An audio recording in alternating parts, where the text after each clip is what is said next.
Écoutez, bonjour. Bonjour, messieurs les sénateurs, parce qu'il y a des sénateurs parmi vous. Il y a aussi 3 présidentes, dont 2 sont ici présentes, et puis Isabelle Héron qui est ici. Donc nous avons beaucoup de chance d'être accompagnés par des sommités. Et puis vous tous, évidemment, qui êtes très impliqués, tous les orateurs. Donc on est ravis de vous accueillir. J'ai l'honneur de vous accueillir pour ce 6e colloque Droit et santé des femmes, dont le sujet est un sujet qui est grave, comme vous le savez, qui est le problème de l'IVG dans le monde. Et il y a un certain nombre d'évolutions, finalement, dans beaucoup de pays, en Europe et à travers le monde. Et ça nous a semblé important de réaborder ce sujet aujourd'hui. Moi, j'aurai un rôle, donc je suis Henri Jean-Philippe, j'aurai un rôle de fil conducteur au cours de ce colloque. Et donc, je présenterai les intervenants les uns et les autres. À la sortie de cet hémicycle, il y a une boîte à idées dans laquelle vous pouvez ajouter des sujets, des idées de sujets de colloque, bien que souvent on colle à l'actualité. L'année dernière, on l'a fait sur l'Afghanistan, parce qu'il y avait une crise en Afghanistan, et malheureusement, elle existe toujours. Mais si vous avez des idées, ou si vous avez des idées d'intervention humanitaire dans le domaine de la santé des femmes, eh bien, on peut être là avec vous pour essayer d'explorer si on peut jouer un certain rôle dans ce contexte-là. Première intervention, celle du ministre de la Santé et de la Prévention, qui est Francis Braun.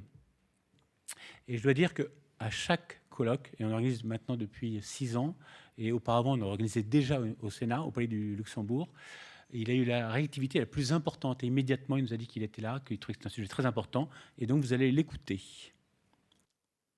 Madame la Présidente, chère Noël Bessière, Mesdames, Messieurs, chers membres d'Action Santé Femmes, parmi les droits des femmes que nous n'avons jamais fini de défendre, le droit à la santé et à des soins adaptés pour toutes est absolument primordial. C'est la raison pour laquelle il est si important pour moi de m'engager et d'agir pour la santé des femmes, notamment pour leur santé sexuelle et ce que l'on appelle leurs droits reproductifs, au premier rang desquels l'interruption volontaire de grossesse, qui est un corollaire essentiel du droit fondamental à disposer de son corps. Un droit fondamental que nous ne pouvons évoquer sans mentionner le combat que mena la ministre Simone Veil pour la dépénalisation de l'IVG en 1975. Combat qu'elle mena avec un immense courage face à des pressions. Combat qu'elle remporta au terme de débats d'une violence rare. En tant que ministre de la Santé et de la Prévention, c'est avec fierté, mais aussi humilité, que je veux résolument m'inscrire dans son héritage. Vous aussi, en organisant cet événement et par votre engagement pour l'accès à un accompagnement gynécologique et obstétrique des femmes en difficulté, vous êtes ces dignes héritières et héritiers. Aujourd'hui, en France, près d'une femme sur 3 a recours à l'avortement au cours de sa vie.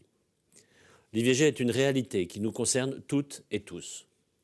Toutes et tous concernés, mais pas forcément toujours égaux. Dans notre pays, les inégalités sociales, territoriales d'accès à la santé peuvent parfois mettre en péril l'effectivité de ce droit, pourtant reconnu comme une condition nécessaire à l'achèvement d'une égalité réelle entre les femmes et les hommes. Et bien sûr, au-delà de nos frontières, les remises en cause du droit à l'avortement dans le monde se sont multipliées. Aux États-Unis, la révocation en juin dernier de l'arrêt Rose versus Wallace constitue une régression historique pour les droits des femmes. Et cela jusque dans l'Union européenne. En Pologne, depuis janvier 2021, l'avortement n'est autorisé qu'en cas de viol ou de danger pour la vie de la femme. Ce sont les mots d'une autre Simone, Simone de Beauvoir, qui me viennent alors à l'esprit. N'oubliez jamais qu'il suffira d'une crise politique, économique ou religieuse pour que les droits des femmes soient remis en question. Ces droits ne sont jamais acquis, vous devrez rester vigilante votre vie durant. Plus que vigilant, le gouvernement et mon ministère s'engagent très concrètement pour que le droit à l'avortement soit conforté et son accès mieux garanti. Ainsi, en France, l'année 2022 a été marquée par plusieurs évolutions importantes, renforçant l'accès à l'IVG pour toutes les femmes. Le budget de la Sécurité sociale 2023 renforce en amont la protection des femmes contre les grossesses non prévues, en généralisant à toutes, sans limite d'âge, la délivrance de la contraception d'urgence, 100% prise en charge et sans ordonnance. Aussi, le délai légal d'IVG a été porté l'an passé de 12 à 14 semaines et le délai de réflexion, auparavant de 48 heures, a été abrogé. En parallèle, nous avons lancé récemment une expérimentation qui permet aux sages-femmes de pratiquer les IVG instrumentales, dans certaines conditions bien sûr et dans un cadre sécurisé. Les sages-femmes pouvaient déjà, depuis 2016, pratiquer les IVG médicamenteuses. Ce nouvel élargissement de compétences va être généralisé fin 2023. Il renforcera très concrètement l'accès à l'IVG pour toutes, alors même que nous travaillons à son inscription dans la Constitution. Je souhaite de tout cœur que ces progrès de 2022 se poursuivent dans l'année qui s'ouvre et que la France continue d'être un pays moteur dans la promotion et l'avancement des droits des femmes à l'international. Et je sais combien, dans les missions que vous menez auprès des femmes autour du monde, vous êtes des ambassadeurs de ces valeurs. Tout comme votre action ne se limite pas à l'IVG, mon ambition pour la santé des femmes est plus large. Porter une véritable politique de santé des femmes est une de mes priorités dans le cadre de ma lutte contre toutes les facettes des inégalités de santé. En particulier, la prévention et le dépistage sont des briques essentielles à l'amélioration de la santé des femmes. Comme vous le savez, les papillomavirus sont liés à l'apparition de plusieurs cancers, pourtant largement évitables grâce à la vaccination.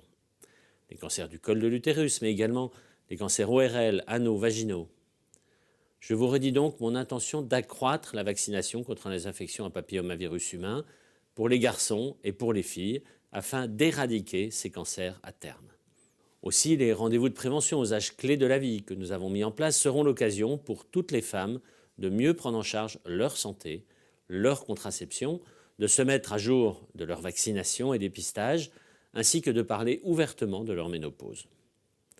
Nous travaillerons aussi dans les prochains mois à la déclinaison de nombreux chantiers spécifiques à la santé des femmes. Je pense par exemple à la stratégie de lutte contre l'endométriose ou encore à la prévention des risques cardiovasculaires chez les femmes.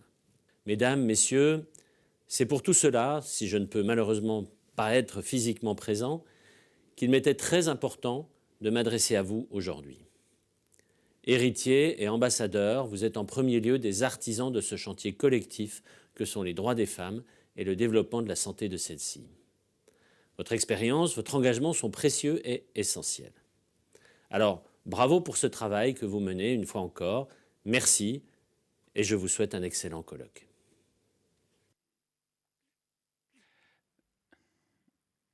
Je crois que c'est un message. Oui, peut-être que c'est un message vraiment, vous voyez, positif. Et je crois que ce soutien, nous dans nos actions, Noël Bessière va vous présenter notre travail, nos actions. Mais dans nos actions, les ministères nous soutiennent. Et on a eu un soutien très important du ministère des Affaires étrangères. Je crois que il y a une prise de conscience du rôle qu'ASF joue. Et c'est grâce à Noël Bessière, qui est notre présidente depuis maintenant 2 ans, qui a succédé à André Benbassa, qui avait finalement fondé cette association, cette ONG. Et je dois dire que le dynamisme de Noël Bessière, assez incroyable, a créé ce qu'elle va vous présenter, c'est-à-dire un programme incroyable. Bonjour. Il est en route, le micro ? Oui, le micro est en route, mais ça, c'est pas en route. C'est bon. Check. C'est celui du bas. Celui du bas, là ? J'ajoute à ce que vient de dire Henri Jean que tout ce travail est collectif. Donc je remercie Madame Michèle Meunier, sénatrice de Loire-Atlantique, pour son fidèle soutien. Les laboratoires Saint-Lab, sans qui ce colloque ne pourrait pas être organisé. L'agence de communication The Win One, qui nous épaule énormément. Et toute l'équipe d'ASF qui participe à notre action.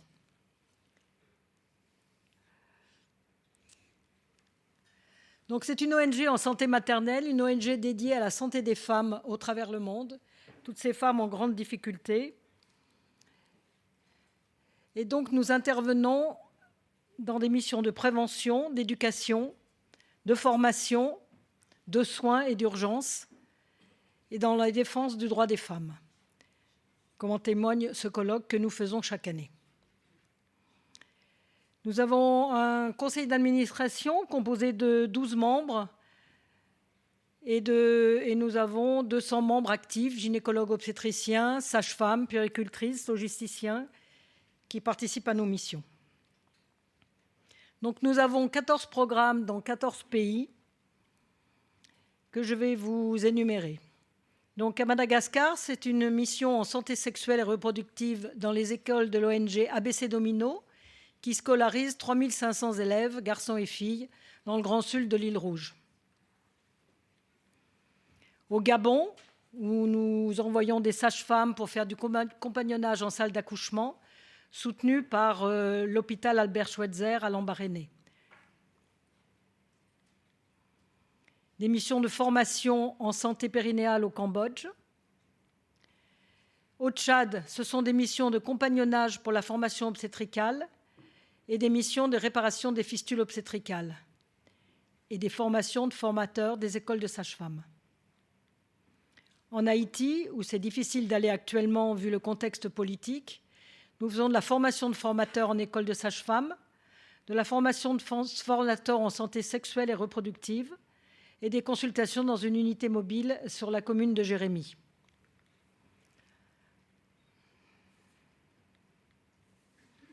Au Népal, c'est un peu différent. C'est un compagnonnage pour épauler les consultations de gynécologie et d'obstétrique dans un dispensaire.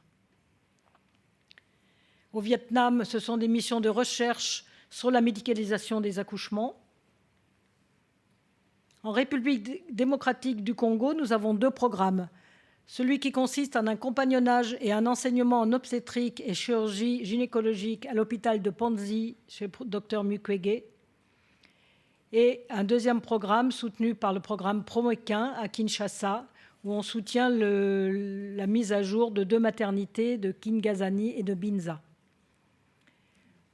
En Guyane, c'était des missions d'accompagnement des sages-femmes et puéricultrices en maternité. Au moment presque qui ont démarré, ces missions ont démarré au moment du Covid, où ils étaient très à court de personnel en Guyane. À Mayotte, c'était des missions d'accompagnement pour la mise en place d'un secteur d'HAD obstétrical pour l'hôpital de Mamoudzou. En Arménie, c'est des missions de soins et d'éducation.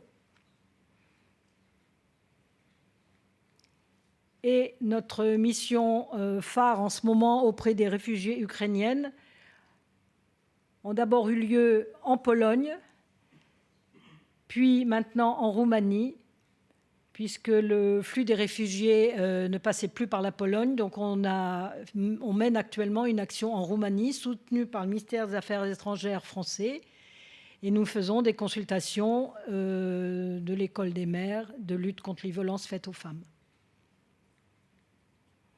Et notre action en France, elle est principalement donc sur ces colloques que nous faisons chaque année. L'avant-dernier colloque était concerné les femmes afghanes et aujourd'hui l'IVG dans le monde. Nos actions vont se poursuivre en 2023 telles que je viens de vous les exposer. Je vous remercie.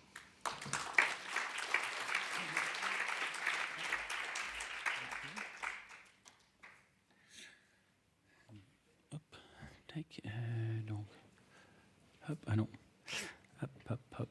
Ah oui, bon, bah, tant pis pour le diaporama. Donc, on a la chance aussi d'avoir Dr Joël Bellay-Chalard, qui est donc présidente du Collège des gynécologues obstétriciens français. Et je dois dire que nous, pour nos missions, on a besoin régulièrement de gynécologues, évidemment, parce qu'on a beaucoup de personnes qui partent en mission, maintenant aux alentours de, suivant les années, entre 50 et 100, voire 150 personnes qui partent en mission, et en parallèle des sages-femmes, bien sûr.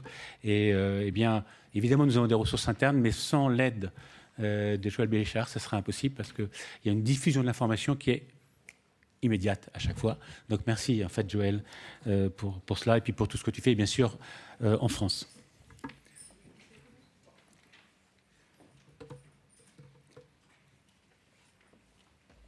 Moi, je ne peux que commencer par vous féliciter, tous les deux, toute l'association, et vous dire que le collège que je représente tient à manifester son engagement auprès de vous, auprès, bien sûr, de la défense de l'IVG, et à titre très personnel, moi, j'y suis très engagée, puisque, je vous raconte, parce que ça m'avait vraiment frappé, mon père a été nommé interne en 1952, donc c'était pas tout à fait récent en gynéco-obstétrique. Et j'avoue que j'ai toujours été, quand j'étais étudiante en médecine, frappée de ce que papa nous racontait sur ces femmes qui étaient en train de mourir, avec un policier devant la porte et dont il n'avait pas le droit de s'occuper vraiment. Et moi, ça me semblait tellement aberrant, ces histoires, ça m'a toujours frappée et je m'étais toujours vraiment engagée. Je pense, comme Simone Veil, qu'aucune femme ne fait une IVG de gaieté de cœur, mais je pense aussi que c'est un droit et qu'il faut continuer à se battre. J'ai beaucoup aimé l'allocution de M. Braun, il a raison, c'est un droit qui, à mon avis, est tout le temps menacé, ça c'est vrai, et il faut s'engager. Et je tiens vraiment à ce que le collège s'engage, je crois que je vous l'ai montré, et continue à être présent et à t'aider, ça coule de source. Je suis ravie de voir que vous êtes aussi nombreux aujourd'hui et je ne peux que vous dire bon colloque.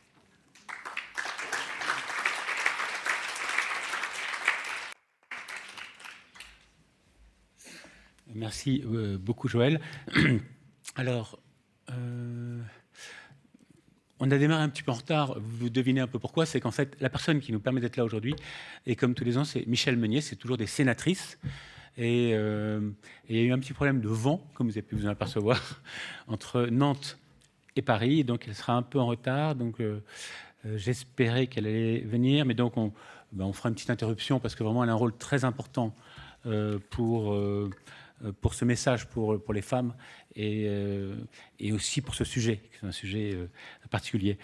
Donc, nous allons démarrer la première session avec Isabelle Héron, qui est donc gynécologue médicale à Rouen et qui est présidente du Collège national des gynécologues, la Fédération nationale des collèges de gynécologie médicale, qui est au niveau de chaque région, qui est également membre d'honneur d'Action Santé Femmes et qui fait également bien passer le message aussi auprès des gynécologues médicales parce que, comme évidemment très rapidement Noël vous a expliqué ce qu'on faisait, toutes nos missions, on fait beaucoup de missions, et ben ces missions concernent l'obstétrique, mais aussi concerne beaucoup la gynécologie médicale. Et donc, voilà, on a besoin, et vous avez un rôle très important. Et Michel Laurent, voilà, qui est gynéco-obstétricien, Rouen, c'est le Sud, Carpentras, qui est administrateur, membre du conseil d'administration d'ASF, et qui est quelqu'un de très actif au sein du conseil d'administration, et notamment qui porte avec Sophie Martinez, qu'on verra tout à l'heure, un projet qui est un très gros projet extrêmement ambitieux sur la santé maternelle en RDC. Et c'est compliqué, et j'en profite pour le remercier parce que c'est un projet compliqué. Donc je vous passe la parole pour cette session numéro 1.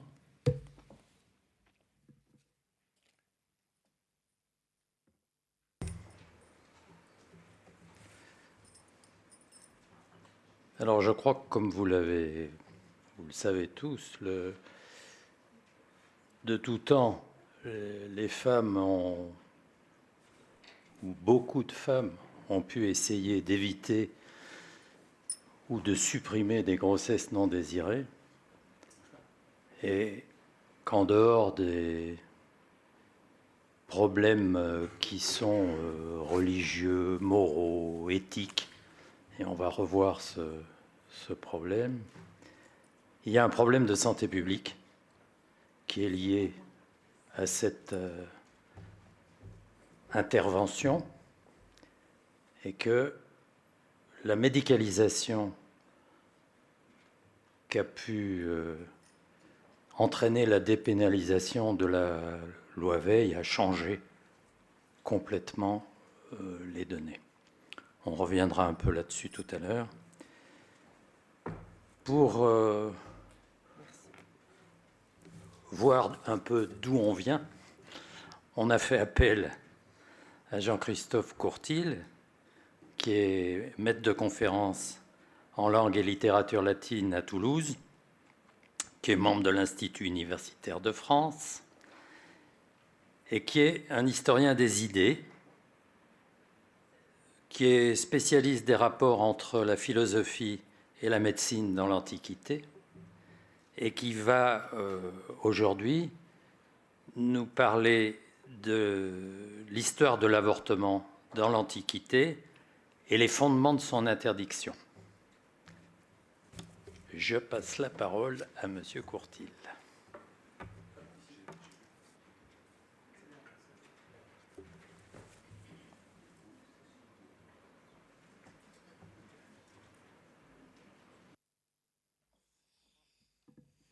Bonjour, alors les micros ne sont jamais réglés à ma taille. Je vais essayer de le monter le plus haut possible. Non, je n'ai aucun commentaire sur la taille des autres. Alors bonjour à toutes et à tous. Alors tout d'abord, merci beaucoup de m'avoir invité. C'est vraiment un plaisir d'être ici aujourd'hui avec vous pour parler d'un sujet sur lequel j'ai beaucoup travaillé et sur lequel j'ai beaucoup discuté avec mes étudiants de philosophie. Alors moi, je suis effectivement historien des idées, c'est-à-dire que je travaille sur les rapports entre la philosophie et la médecine, et en particulier dans l'Antiquité gréco-romaine. Alors, c'est celui du bas, voilà. Donc aujourd'hui, je vais vous parler de deux choses. D'une part, de la place qu'occupait l'avortement provoqué dans l'Antiquité. Et d'autre part, ça me semble intéressant pour les débats d'aujourd'hui, d'autre part, de la manière dont on est allé convoquer l'Antiquité pour justifier de l'interdiction du droit à l'avortement. C'est-à-dire, il y a un certain nombre d'historiens, d'hommes politiques, de théoriciens, qui sont allés rechercher dans les textes antiques une origine supposée, fantasmée, d'une interdiction morale de l'avortement. Donc c'est ce que je vais voir aujourd'hui avec vous. Alors, lorsqu'au XIXe siècle, on a commencé à chercher des textes qui auraient interdit le droit à l'avortement, on est allé chercher les textes législatifs et les textes moraux les plus anciens qu'on pouvait.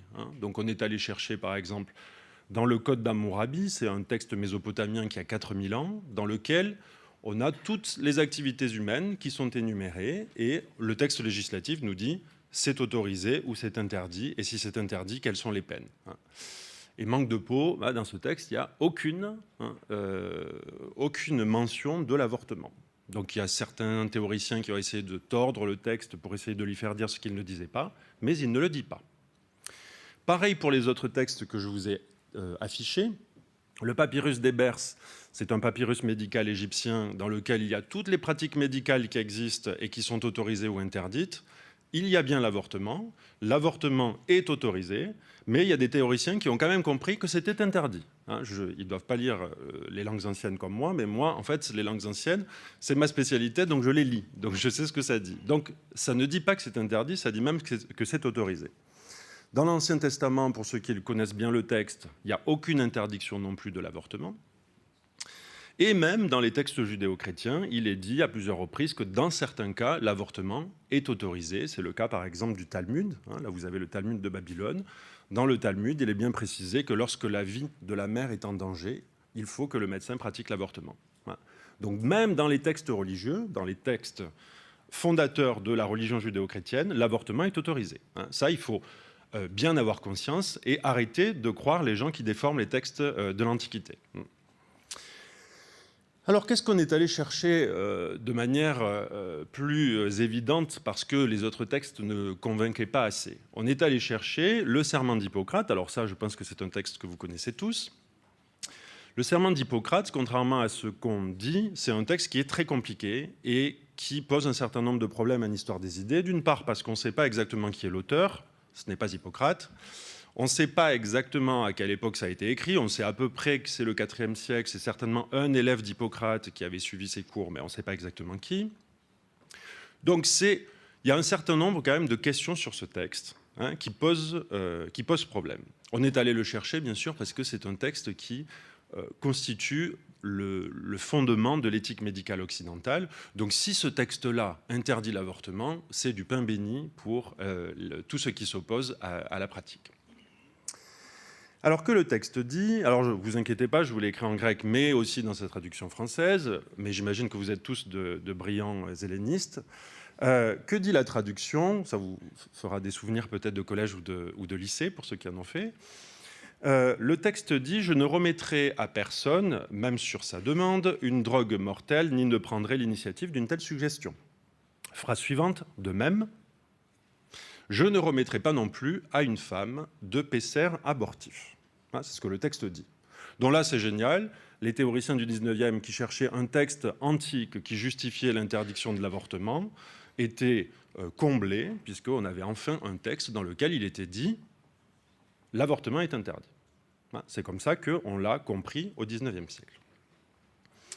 Alors à partir de là, on a fantasmé une médecine antique qui n'existe pas, tout simplement parce que les traités médicaux de l'Antiquité sont pour la plupart non traduits et non édités. Donc en gros, il n'y a que les philologues, comme moi et mes étudiants, qui peuvent les lire. Les historiens, généralement, ne les connaissent pas, ne peuvent pas les connaître. Donc, qu'est-ce qu'on a fait? On a imaginé, on a fantasmé une médecine de l'Antiquité qui aurait été une sorte de médecine idéale, qui défendrait la vie à tout prix et qui serait à l'origine de plusieurs éléments éthiques de la médecine actuelle. En particulier, je vous en ai donné 3. Le principe du primum nocere, d'abord ne pas nuire, qui est un principe qu'on attribue à l'Antiquité, mais qui n'existe absolument pas dans l'Antiquité. C'est même un contresens absolu sur les textes antiques, puisqu'il n'est jamais... Alors déjà, l'expression n'existe pas, primum non nocere, vous le trouverez nulle part. Ça a été inventé au XIXe siècle. Et en plus, même l'idée ne se trouve nulle part dans les textes antiques. On a plutôt même l'inverse. C'est-à-dire que très souvent, dans les traités médicaux grecs ou latins, on a plutôt tendance à dire faut faire ce qu'il faut. Donc très souvent, on sacrifie des morceaux, on sacrifie des parties, on sacrifie des jambes, même s'il le faut, d'accord? C'est assez violent quand même, la médecine antique. Donc on n'est pas du tout dans le primum non nocere, pas du tout, ça c'est un fantasme. On n'est pas du tout non plus dans l'objection de conscience. Là aussi, les théoriciens de l'objection de conscience ont dit que c'est quelque chose qui vient de l'Antiquité, d'une Antiquité idéalisée, où chacun aurait une éthique individuelle qui viendrait de la philosophie. Ça n'existe pas non plus. Et l'éthique pro-life, ou pro-vie pour le dire en français, ça aussi c'est quelque chose qu'on a attribué à l'Antiquité, dont les fondements ont été recherchés par les théoriciens de l'Antiquité, et ça non plus, vous ne le trouverez jamais. Donc autrement dit, il y a une sorte de fantasme sur la médecine antique, comme si c'était une sorte de médecine ultra respectueuse de la vie, vers laquelle il faudrait se tourner, qui aurait interdit l'avortement, et qui justifierait le fait qu'aujourd'hui on l'interdise. Alors ça, bien sûr, c'est du fantasme absolu. Alors, je reviens sur notre texte. Je ne remettrai pas non plus à une femme de PCR abortif. Est-ce que c'est une interdiction de l'avortement? On a 2 lectures de ce passage. Première lecture, c'est une lecture littérale. Donc s'il dit « je ne remettrai pas de PCR abortif », c'est que le médecin ne doit pas le faire. Donc, autrement dit, l'interdiction est proscrite par le serment d'Hippocrate. Ça, c'est la lecture littérale qu'ont ceux qui ne connaissent pas le texte et qui ne connaissent pas la médecine antique. Deuxième lecture possible, c'est celle qui va nous intéresser aujourd'hui, c'est la lecture contextuelle, c'est-à-dire la lecture qui prend en compte à la fois l'entièreté du corpus hippocratique, ça fait beaucoup de textes, des milliers à vrai dire, et l'entièreté de la médecine antique. Et même, j'ai envie de dire, l'entièreté de la société antique, c'est-à-dire des lois juridiques, de ce qui se passe dans les procès, de la philosophie. Si on prend en compte tout ça, qu'est-ce que le texte nous dit? Alors en réalité, ce texte-là, il peut être lu de plein d'autres manières. Je vous donne 3 exemples. Premièrement, pourquoi il faudrait comprendre absolument que ça dit qu'il ne faut pas que le médecin pratique l'avortement provoqué? Première lecture possible. Ce n'est pas à la femme qu'il faut le remettre, mais à son mari. Première lecture possible. Pourquoi c'est une lecture contextuelle? Parce que si vous connaissez un peu l'Antiquité, vous devez savoir que dans l'Antiquité, il y a ce qu'on appelle la patria potestas, c'est-à-dire le pouvoir du père, et c'est le père qui décide qui vit ou qui meurt dans la maisonnée. Ça, c'est une loi de l'Antiquité, donc c'est le père qui décide, il a le droit de vie et de mort sur toute la maisonnée, c'est-à-dire son épouse, ses enfants et ses esclaves. Donc ce n'est pas à la mère de décider de la vie ou de la mort de l'enfant à naître potentiellement, mais c'est au père. Première lecture possible. Deuxième lecture possible. Ce n'est pas à une femme, sous-entendu une sage-femme, qu'il faut donner le PCR abortif, mais à un médecin. Non, homme. Alors ça, le contexte vient de la rivalité qui existe dans l'Antiquité, qui n'existe plus aujourd'hui bien sûr, entre les médecins d'un côté et les sages-femmes de l'autre. Alors les médecins, ce sont tous des hommes dans l'Antiquité, ce qui n'existe plus aujourd'hui bien sûr, et les sages-femmes, ce sont toutes des femmes. Le médecin en grec c'est iatros et la sage-femme c'est maia, ça a donné maïotique, et en latin c'est medicus, c'est saga, saga qui a donné le terme sage puis sage-femme. Saga, en réalité, pour ceux qui le savent, à la base en latin ça veut dire la sorcière, l'empoisonneuse, la mégère, l'entremetteuse, celle qui travaille avec les prostituées, autrement dit toutes les vilaines femmes qui font pas ce qu'il faut. Bon. Donc deuxième lecture possible. Et troisième lecture possible, ce n'est pas un PCR qu'il faut donner, mais autre chose. D'accord ? Il ne faut pas donner de PCR abortif, mais d'autres choses. Troisième lecture possible. Bon, bizarrement, ceux qui voulaient interdire l'avortement ont considéré que ça voulait dire qu'il ne fallait rien donner. Mais c'est une lecture parmi d'autres. Alors, moi, ce qui m'intéresse, c'est que quand on va voir le corpus hippocratique, puisque si dans le serment d'Hippocrate, il est dit qu'il ne faut pas pratiquer l'avortement, eh bien, la logique, ça serait que dans le corpus hippocratique, il n'y ait pas d'avortement. D'accord ? Ou alors, il y a un problème de logique, il y a quelque chose que je ne comprends pas. Eh bien, pour ceux qui connaissent le corpus hippocratique, ça parle sans arrêt d'avortement. Donc, il y a un problème. D'accord ? Si dans le corpus hippocratique, on a le serment dans lequel on nous dit qu'il ne faut pas avorter, et qu'après, dans les autres textes, tous les autres textes, on nous dit qu'il faut avorter, il y a un problème de logique. Alors, dans le corpus hippocratique, on a 128 compositions pharmaceutiques d'abortifs, ce qui fait beaucoup quand même. Il y a l'embarras du choix. Et Hippocrate nous donne, ou les auteurs hippocratiques nous donnent des motifs d'avortement, jamais sans aucun jugement. Il n'y a pas de jugement sur les motifs d'avortement, même les plus légers, vous verrez tout à l'heure. Sur les méthodes de pratiquer un avortement, et sur les résultats. Sur les résultats de ces avortements. Donc, si vous voulez, il y a tout un discours sur l'avortement dans le corpus hippocratique. Alors, les motifs, il y a tout et n'importe quoi. Là, je vous ai mis les plus fréquents. Donc, ce qu'on retrouve très souvent, c'est le flétrissement prématuré du corps.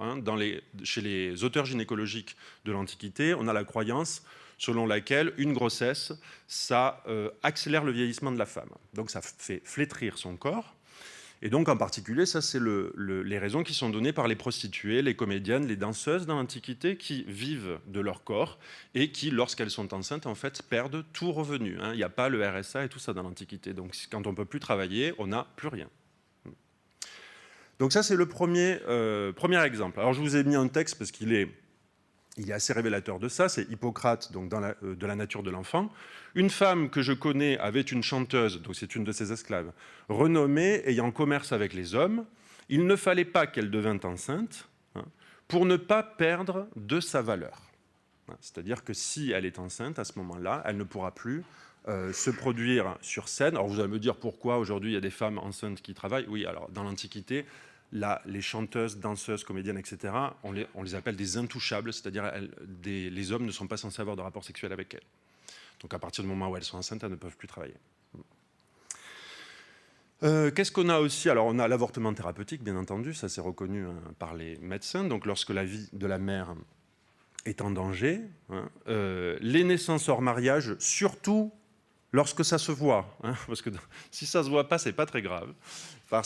Mais si une femme a eu un rapport avec un esclave de couleur, par exemple, là ça va se voir. Donc c'est une raison tout à fait valable. Et enfin, donc pour limiter, alors là je vous ai mis les plus sérieuses, mais en réalité il y en a plein d'autres qui sont parfois assez saugrenues. Mais là je vous ai mis celles qu'on retrouve le plus souvent. Et enfin, bien sûr, pour limiter le nombre de naissances familiales. Là aussi, c'est un problème grave dans l'Antiquité. L'économie familiale, les naissances surnuméraires, ça appauvrit les familles. Et il n'y a pas d'allocation familiale. Donc, quand on a beaucoup d'enfants, on devient très pauvre. Alors, au niveau des méthodes, les méthodes, donc, vous avez les méthodes mécaniques, mécaniques externes, extravaginales, ou internes, intravaginales ou intra-utérines. Alors, les méthodes mécaniques, ça peut aller du saut des lacédémoniens, c'est faire sauter les femmes pendant longtemps talons aux fesses, pour déclencher des contractions.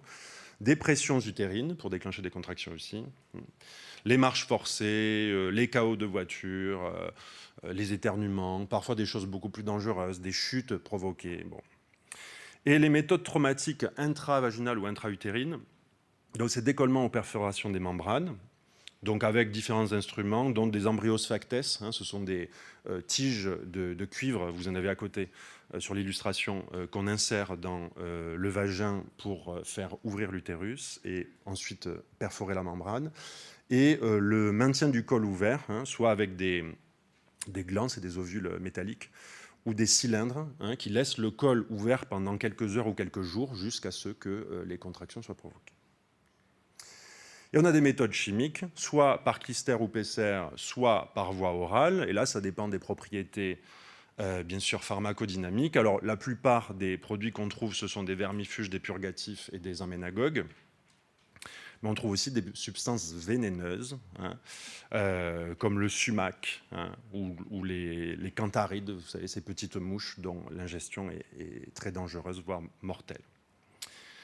Alors, au niveau de l'efficacité, alors il y en a un certain nombre qui sont efficaces, qui provoquent effectivement l'avortement, mais ça provoque aussi des lésions irréparables, ça provoque la stérilité et ça provoque aussi la mort. Très souvent, en fait, beaucoup de textes hippocratiques se terminent par la mère est morte 3 jours après. Donc oui, ça a fonctionné, mais à quel prix? Alors là, je vous ai mis un schéma parce qu'en réalité, les pratiques mécaniques externes, ce sont les moins utilisées parce qu'elles sont perçues comme violentes par les patients, mais en réalité, ce sont les moins dangereuses. Et les méthodes chimiques, elles sont perçues comme moins violentes par les patients, mais pourtant, ce sont les plus dangereuses. Donc le problème dans l'Antiquité, c'est qu'on a beaucoup recours aux méthodes chimiques et que ces méthodes chimiques, elles provoquent très souvent des lésions utérines, elles provoquent des intoxications, des cas de stérilité, très souvent, si ce n'est la mort de la patiente. Donc, le sens de ce passage, c'est « je ne donnerai pas de Pesser abortif à une femme ». Parce que l'idée, c'est que c'est la chose la plus dangereuse. Donc, dans le serment d'Hippocrate, il n'y a bien sûr aucune interdiction à l'avortement, mais au contraire, une écoute particulière de la femme qui souhaite mettre fin à sa grossesse, en disant « attention, ces femmes-là, il faut les protéger », parce qu'en réalité, beaucoup de médecins vont leur proposer des méthodes qui vont conduire à leur mort, ou à leur stérilité, mais potentiellement à leur mort. Donc c'est une mise en garde. Alors je vais vite parce que je crois que je n'ai que 15 minutes, donc je me dépêche. Alors très rapidement, je voulais voir avec vous quand même le reste, c'est-à-dire le cadre législatif. Que dit la loi dans l'Antiquité? Eh bien, il n'y a dans toute l'Antiquité aucune loi qui porte sur l'avortement. Zéro, rien, ça n'a jamais été interdit. Pourquoi? Pour plusieurs raisons. D'une part parce que le père, dans le droit grec puis le droit romain, est le seul à pouvoir subir un préjudice. Donc si quelqu'un se plaint, c'est le père. Il peut se plaindre uniquement si on lui a pris quelque chose et qu'il estime qu'il doit avoir réparation. Donc lorsque les pères se plaignent, généralement, c'est lorsque un médecin, qu'ils considèrent qu'un médecin a tué leur femme, par exemple. Mais ça n'a rien à voir avec l'avortement, en réalité. Ça pourrait être autre chose, ça pourrait être une autre opération. Ce serait pareil. D'autre part, la vie de la mère prévaut toujours sur celle de l'enfant. C'est une règle dans l'Antiquité. Donc, ce qui compte, c'est la vie de la mère. Donc, tant que la vie de la mère est préservée, la vie de l'embryon à naître n'entre pas en jeu. Et donc, corollaire, l'embryon n'a pas d'existence légale dans l'Antiquité. Il n'y a pas d'existence légale avant la naissance. Et même, j'ai envie de dire, avant les 3 semaines de vie. Dans l'Antiquité, on ne donne pas de prénom avant les 3 semaines de vie et on estime que c'est la période pendant laquelle il faut attendre de voir si l'enfant va survivre. Donc il n'a pas d'existence au tout début. Alors, et je finis très rapidement. Ah oui, alors je vous avais mis un exemple quand même de loi qui existe, qu'on a parfois évoqué dans l'Antiquité. C'est la loi sur les poisons, la Lex Cornelia. C'est une loi sur les poisons qu'on a parfois utilisée pour condamner des médecins qui avaient donné des abortifs dans l'Antiquité à des femmes qui étaient mortes. Et là, à ce moment-là, on les condamnait, mais on ne les condamnait pas pour avoir pratiqué des avortements. On les condamnait pour avoir donné un poison qui avait entraîné la mort. Et en réalité, ça arrivait pour bien d'autres cas que les avortements. Il y avait très souvent des cas d'empoisonnement dans la médecine antique. Et dernière chose, Donc quel est le cadre éthique, c'est-à-dire le cadre philosophique sur lequel on s'est souvent fondé pour justifier l'interdiction du droit à l'avortement? Dans la philosophie antique, dans toute la philosophie hellénistique, il n'y a jamais de condamnation de l'avortement. Jamais. Et même, tous les grands philosophes de l'Antiquité ont même plutôt été favorables à l'avortement. Je vous ai donné 2 exemples parmi les philosophes que vous connaissez certainement le plus, Platon et Aristote. Pour tous les 2, il faut pratiquer l'avortement et la sélection des nouveau-nés pour maintenir un équilibre et une paix dans la cité idéale. Vous savez que Platon, c'est celui qui a écrit la République idéale. Dans une démocratie, nous dit Platon, il faut maintenir un certain nombre d'équilibres. En particulier, éviter les surpopulations. Donc pour Athènes, c'est 5000 foyers. Au-delà de 5000 foyers, il ne faut plus qu'il y ait de naissance. Il faut éviter les déséquilibres économiques familiales, parce que ça crée des crises, n'est-ce pas? Et ça crée des désordres sociaux. Il faut bien sûr pratiquer l'eugénisme, c'est-à-dire... Dans l'Antiquité, il n'y a pas tout ce qu'on a aujourd'hui pour les handicapés, pour favoriser les accès, etc. Les handicapés, dans l'Antiquité, ils ont une vie terrible. Donc, généralement, à la naissance ou même avant la naissance, quand on se rend compte qu'il peut avoir un problème, on met fin à la grossesse.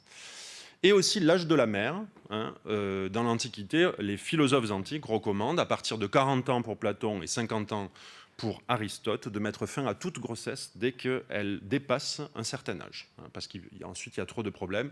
Je vous rappelle que dans l'Antiquité, la moyenne médiane d'espérance de vie est entre 40 et 50 ans. Donc techniquement, un enfant qui naît avec des parents de cet âge-là, il ne va pas les connaître longtemps, sauf exception. Donc, rien n'est dit sur l'interdiction de l'avortement, sauf si le fœtus est animé. Alors ça, je finirai avec ça, puisque c'est ça la grosse différence. Animé, c'est-à-dire s'il est doté d'une âme. Pour les stoïciens, c'est la 10e semaine, quand il commence à bouger. Et pour Aristote, c'est 40e jour chez les garçons, 90e jour chez les filles. Vous pourrez me demander après pourquoi il y a une telle différence. Donc, lorsqu'il y a passage à l'animation, là, à ce moment-là, le problème change. Donc, en fait, le problème, il est plutôt là. Donc, tant que l'embryon est inanimé, c'est de la substance. Donc, ce n'est pas un avortement. Et à partir du moment où le fœtus est animé, là, ça devient un être humain en devenir. Et donc, il peut avoir faute morale pour les philosophes, sauf, bien sûr, en cas d'avortement thérapeutique, où là, c'est possible jusqu'à la fin.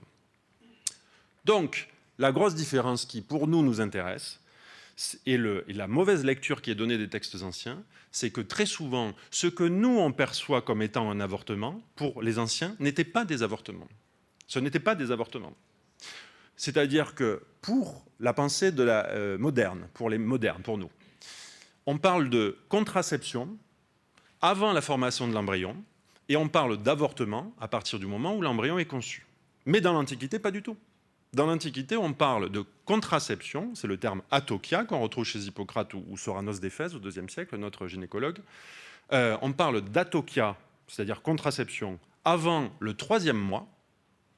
Et à partir du 4e mois, on utilise le terme phtoron, qui veut dire destruction de l'embryon, du fœtus, qui veut dire avortement, qu'on traduit par avortement. Donc, ça, c'est très intéressant parce qu'il y a un problème en fait, d'interprétation des textes. C'est que très souvent, quand on parle d'avortement, on ne parle pas de la même chose avec les anciens. En fait. Eux ne voyaient pas ça comme de l'avortement. Donc, pour finir, parce que j'ai dépassé le temps qui m'était accordé, j'en suis désolé, aucune interdiction dans toute l'Antiquité, ni dans la médecine, ni dans la philosophie, ni dans les lois, n'a été formulée. Et ça, il faut toujours l'avoir bien en tête pour tous les gens qui vous diront « mais si, mais depuis toujours ». Non, depuis toujours, rien du tout. Non, pas depuis toujours. Chacun est propriétaire de ses pensées, mais ne faisons pas dire aux anciens ce qu'ils n'ont pas dit. Donc, aucune loi. On peut dire que la pensée antique, elle a été déformée très largement pour justifier ce que les modernes pensaient, qui sont allés chercher des origines qui n'existaient pas. Et bien sûr, pour finir, je vous dirais que le tournant se situe avec les médecins chrétiens qui, pour les premiers, vont généraliser l'interdiction de l'avortement. Ça se situe à peu près au IVe siècle. À partir du IVe siècle, là, on va avoir les premières interdictions de l'utilisation de l'avortement chez les médecins chrétiens comme Théodore Pritien, qui est auteur d'un traité gynécologique. Et ça se fonde sur quoi? Ça se fonde sur un passage tout simple. Je vous ai dit tout à l'heure que dans l'Antiquité, c'était le père qui avait droit de vie ou de mort sur ses enfants. Et pour les chrétiens, ce n'est plus le père, mais c'est Dieu. C'est Dieu le Père. C'est Dieu qui devient le Père. Donc c'est à partir de ce moment-là, c'est Dieu qui a le droit de vie ou de mort sur ses enfants, et plus le Père. Donc c'est tout simplement une translation du Père à Dieu, qui va faire qu'il n'y a plus possibilité, puisque si c'est Dieu qui décide, il n'y a plus possibilité pour les humains, nous pauvres humains, de prendre cette décision-là. Voilà, désolé pour le retard, je vous remercie.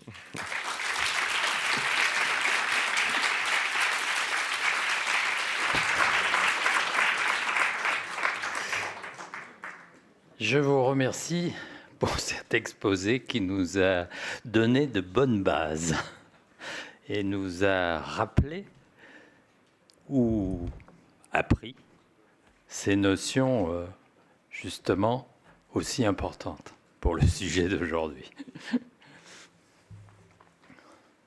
Alors, avant de... Bonjour à tous. Je ne sais pas si vous m'entendez. Oui, excusez-moi. Bonjour à tous. Avant de présenter le prochain orateur, je voulais d'abord remercier, au nom de la Fédération des collèges de gynécologie médicale, la présidente Noëlle Bessière et puis Henri-Jean Philippe qui a embarqué la Fédé dans ce partenariat avec ASF. Donc vraiment, je me réjouis et j'espère que ce partenariat arrivera à aboutir à des projets, voilà, plus de projets ensemble et bien sûr la défense de ce droit fondamental à l'IVG. Et parmi les participantes d'aujourd'hui, il y en a quelques-unes qui vont probablement partir en mission humanitaire grâce à vous. Voilà, donc c'est un colloque consacré à l'IVG qui est un droit fondamental.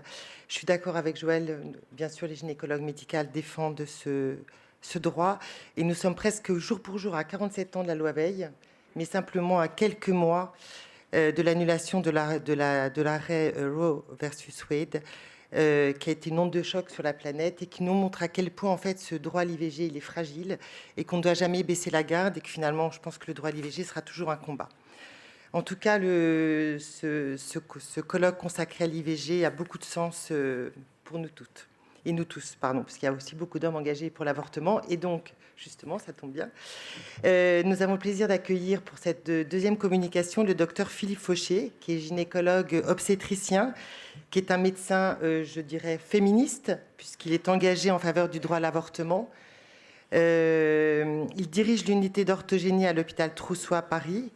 Il est spécialiste de l'avortement, contraception et du suivi également gynéco-obstétrical des femmes vivant avec le VIH. Il a fondé notamment en 2004 le REVO, qui est le réseau entre la ville et l'hôpital en Île-de-France, qui met en œuvre les nouvelles réglementations concernant l'avortement en ville, c'est-à-dire en dehors des établissements de santé. Et donc, il va nous parler aujourd'hui de l'accès à l'IVG et de la mortalité des femmes dans le monde. Voilà. Je vous laisse la parole et merci beaucoup de votre présence. Oui, alors tous les gens un peu vieux se rappellent peut-être ce qui se passait avant 1975 sur un plan médical. Je me souviens que pendant mes études à Lyon, tous les vendredis, par exemple, on vidait une grosse partie du service des urgences pour accueillir les complications des avortements criminels qui se faisaient régulièrement, plutôt sur les fins de semaine. Il faut se rappeler aussi, je vous recommande de lire un bouquin là, qui s'appelle L'événement, d'Annie Ernaux, prix Nobel de littérature, et qui raconte justement les difficultés rencontrées à l'époque. Il n'y avait pas d'autotest de grossesse. Pour savoir comment on était enceinte, c'était les tests à la lapine et les tests à la grenouille qui se faisaient au laboratoire avec des résultats à 3 ou 5 jours. Le Prédictor est arrivé en France, je crois, en 71 ou 72, quelque chose comme ça, qui était le premier test facile d'utiliser pour les grossesses. Mais lorsque les femmes se savaient enceintes, il fallait trouver une adresse pour quelqu'un qui faisait le geste et trouver l'argent, parce que c'était quelque chose de coûteux. La sélection par l'argent permettait d'avoir accès à des soins correcte ou complètement délétère. Les fameuses complications de ces avortements, c'était les brûlures au permanganate, c'était les perforations diverses au niveau vaginal, au niveau utérin, c'était les hémorragies, les avortements incomplets, les septicémies. J'ai encore été confronté à une septicémie à Perfringence au Congo pour une jeune femme qui avait fait un avortement artisanal dans des conditions épouvantables. Et ça, c'est quelque chose qui a un petit peu disparu. Henri Jean va vous parler de complications qui surviennent même chez nous, parce que ce sont des gestes qui entraînent des complications très importantes lorsqu'il y a ces gestes ne sont pas faits correctement. Voilà Simone Veil en direct. L'ultime recours pour des situations sans issue. Mais comment le tolérer sans qu'il perde ce caractère d'exception, sans que la société paraisse l'encourager? Je voudrais tout d'abord vous faire partager une conviction de femme. Je m'excuse de le faire devant cette assemblée presque exclusivement composée d'hommes. Aucune femme ne recourt de gaieté de cœur à l'avortement. Il suffit d'écouter les femmes. C'est toujours un drame.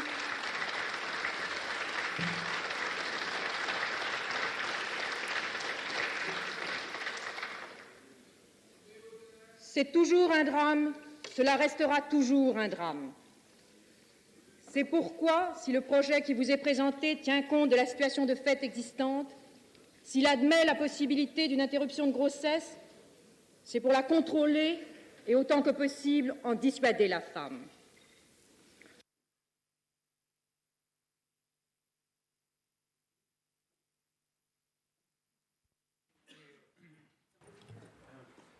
Juste pour illustrer ce qu'a dit en introduction Michel Laurent, donc c'était en 1975. Et en 2005, 30 ans après, eh bien, en fait, la médecine nous rappelle parfois des situations catastrophiques qu'on avait oubliées parce qu'on a l'impression que c'est dans notre temps. Et donc, au CHU de Nantes, donc j'étais à cette époque-là chef de service, et on a un appel des services de réanimation qui nous dit, voilà, il y a une jeune femme de 14 ans qui est en réanimation, et elle a un syndrome septicémique abdominal, et on n'arrive pas à la réanimer. Il y a un choc septique, et il nous rappelle. On dit, bah, écoutez, il faut changer, il faut la réanimer, quoi. Et au bout de 2-3 jours, eh bien, on n'avait pas d'autre solution que faire une hystérectomie chez cette femme de 14 ans. Et donc, c'est ce qu'on a fait. Donc, simplement pour vous dire que voilà, c'est des situations qui sont terribles. Et parfois, on les oublie parce que, vous voyez, on a l'impression que c'est chez les autres, que ça n'arrivera plus jamais. Et donc, c'est des choses qui arrivent toujours. Et donc, il y a une réflexion à avoir ici et puis aussi ailleurs. Et c'est notre rôle, nous, à SF, avec tous nos partenaires, de dire, voilà, on a la chance d'être en France, même si dans certains cas, il y a des situations qu'on ne sait pas bien maîtriser, parce que c'est tellement exceptionnel que, vous voyez, prendre cette décision d'hystérectomie à 14 ans, ça nous semblait irréel. Et pourtant, parfois, on est confronté à cela. Donc cette fois-ci, je vais passer la parole à Philippe Fauché, qui va nous préciser encore plus la gravité de ces situations. Voilà. C'est bon. C'est bien, c'est la bonne hauteur, merci. Donc, merci beaucoup Henri Jean-Philippe de m'avoir proposé de participer à cette journée. Je précise aussi que je n'ai aucun conflit d'intérêt pour cette présentation. Je suis en arrière. Donc, mourir pour ne pas avoir pu accès à une IVG dans des conditions sécurisées est effectivement un drame que vivent encore aujourd'hui des dizaines de milliers de femmes dans le monde. Il faut bien sûr que les peuples se battent pour obtenir la légalisation de l'avortement dans leur pays. Alors, tout récemment, ces dernières années, on a eu quand même des évolutions positives, justement grâce au combat des femmes et des hommes de différents pays, notamment avec des évolutions positives en Amérique du Sud. Vous connaissez la légalisation de l'IVG en Argentine, en Colombie. En Asie du Sud-Est aussi, il y a eu des évolutions positives en Corée du Sud et en Thaïlande. Et puis, vous connaissez aussi malheureusement l'évolution négative des États-Unis avec donc le retour sur l'arrêt Roe versus Wade. Et dans ce pays à très fortes ressources, on peut en effet craindre une augmentation de la mortalité des femmes liée peut-être à la résurgence d'avortements clandestins, mais aussi avec d'autres mécanismes que je vais essayer de vous expliquer dans cet exposé. Alors, accès à l'avortement, légalisation de l'avortement, ça veut pas forcément dire qu'il y a un bon accès dans un pays. Et je prends malheureusement le triste contre-exemple de l'Italie, où, en raison de l'objection de conscience, il est extrêmement difficile pour certaines femmes qui habitent dans des régions où l'objection de conscience atteint parfois 90% de pouvoir avoir accès à un avortement. Elles sont obligées d'aller dans d'autres régions. Pour celles qui en ont les moyens, effectivement, et celles les plus pauvres ou les plus précaires, peuvent ne pas pouvoir avorter et soit vont garder leur grossesse, soit vont peut-être avoir recours à des avortements non sécurisés. Alors, la première partie de mon exposé concernera donc l'avortement non sécurisé. Globalement, on estime aujourd'hui que dans le monde que la mortalité maternelle liée aux avortements non sécurisés est de l'ordre de 8%. On pense effectivement que chaque année, il y a environ 30 000 femmes qui meurent des conséquences d'un avortement non sécurisé. C'est pas le bon diaporama. Bon, c'est pas grave. Donc ça, en fait, je l'avais traduit. En fait, c'est pour vous expliquer que il y a une nouvelle classification en fait des avortements non sécurisés. Avant, il y avait une classification qui était binaire. Il y avait les avortements qui étaient sécurisés et les avortements qui étaient non sécurisés. Là, on distingue les avortements qui sont sécurisés, qui sont safe, hein, qui comptent à peu près 55% des avortements dans le monde. Et dans les avortements non sécurisés, il y a deux parties qu'en anglais on appelle less safe ou least safe. Qui ne sont pas faciles à traduire parce que lest et least en anglais ça veut dire la même chose, enfin traduction française ça veut dire la même chose, ça veut dire moins. Donc on peut dire qu'un avortement qui est moins sécurisé, c'est un avortement qui soit est fait avec une technique qui est reconnue par l'Organisation mondiale de la santé mais qui est pratiquée par quelqu'un qui n'est pas formé. Donc ça c'est un avortement qui serait non sécurisé. Et l'avortement qui ne serait non sûr, la traduction que je donne de least safe, c'est un avortement qui est ni pratiqué suivant les recommandations de l'Organisation mondiale de la santé, ni pratiqué par une personne qui est formée. D'accord ? Et vous avez les pourcentages donc, dans le monde. Donc à peu près 45% d'avortements qui sont non sécurisés et 55% qui sont sécurisés. En tout cas, moi, je trouve que c'est toujours très émouvant de revoir l'allocution de Simone Veil. À chaque fois que je la réécoute, je me dis quand même quelle femme formidable qui a réussi à faire bouger les... Merci beaucoup. Alors, c'est très bien. Comme maintenant j'ai le bon diaporama. Pardon. Je vais juste vous dire un truc que je n'ai pas pu vous dire parce que je n'avais pas ma photo qui me convenait. C'est que dans le problème de l'objection de conscience, la majorité des pays, comme vous voyez en Europe, la majorité des pays définissent dans leur législation une clause de conscience spécifique à l'interruption volontaire de grossesse. Il y a quelques pays, il faut le savoir, et vous le voyez, ils sont en bleu sur la carte, où il n'y a pas cette objection de conscience. Et malheureusement, il faut quand même que les politiques et même certains médecins qui s'expriment très régulièrement soient convaincus, à mon sens, du caractère nocif, pour ne pas dire plus, de cette objection de conscience spécifique à l'interruption volontaire de grossesse. On peut même entendre des raisonnements qui sont même très particuliers, qui disent que la clause de conscience protège les femmes parce qu'elle leur évite de rencontrer des médecins maltraitants. Bref. Là, c'était la traduction en français, voilà, de ma petite classification avec les avortements sécurisés et non sécurisés. Donc, je vous laisse le lire en français, mais je crois que tout le monde a compris. Alors, ce qu'il faut savoir, c'est que quand on regarde les proportions, en fait, suivant les continents, des avortements qui sont non sécurisés ou les avortements qui sont non sûrs, il y a quand même des différences. Et par exemple, comme vous pouvez le voir, sur le continent africain, il y a une majorité d'avortements qui sont non sûrs, c'est-à-dire pratiqués ni par un personnel compétent, ni avec des méthodes compétentes. Et par contre, quand vous regardez, par exemple, en Amérique latine, vous avez quand même une majorité d'avortements qui sont non sécurisés, c'est-à-dire qu'il y a quand même soit une technique qui est reconnue, soit un professionnel qui est entraîné, qui pratique l'interruption volontaire de grossesse. Enfin, l'interruption de grossesse. Parce que c'est quand même dans des pays où l'avortement est interdit. Alors, quand on regarde en plus dans les législations, si on compare en fonction des législations qui sont très restrictives, moyennement restrictives ou très restrictives, quelle est la proportion? Eh bien, sans surprise, vous voyez que c'est dans les pays où il y a le moins de restrictions qu'on a le plus d'avortements sécurisés. Et puis après, plus on va vers des pays où l'avortement est de plus en plus restreint, plus on trouve une augmentation de la proportion des avortements non sécurisés ou des avortements non sûrs. Autre chose, j'allais dire double peine, c'est que dans les pays où l'avortement est interdit, il se trouve qu'on a aussi des pays qui sont peu développés économiquement et que malheureusement, dans ces pays qui sont peu développés économiquement, eh bien, on a beaucoup de législations qui sont restrictives. Donc il y a beaucoup de femmes qui vivent non seulement dans des pays où l'avortement est restreint, mais des pays aussi où les conditions sanitaires et globales de développement économique du pays ne sont pas très importantes, ce qui explique qu'en cas de problème, en cas de complications, il peut y avoir une mortalité qui est supérieure, puisque l'accès aux hôpitaux, l'accès aux soins, les transports, enfin tout ce que vous pouvez imaginer comme moyen de sécurité pour une femme qui a un problème, eh ben, est beaucoup plus difficile quand les pays sont moins développés sur le plan économique. Alors, il y a quand même un espoir dans le sens où on a depuis quand même maintenant 20 ans l'introduction de l'avortement médicamenteux. L'avortement médicamenteux qui est beaucoup plus sûr.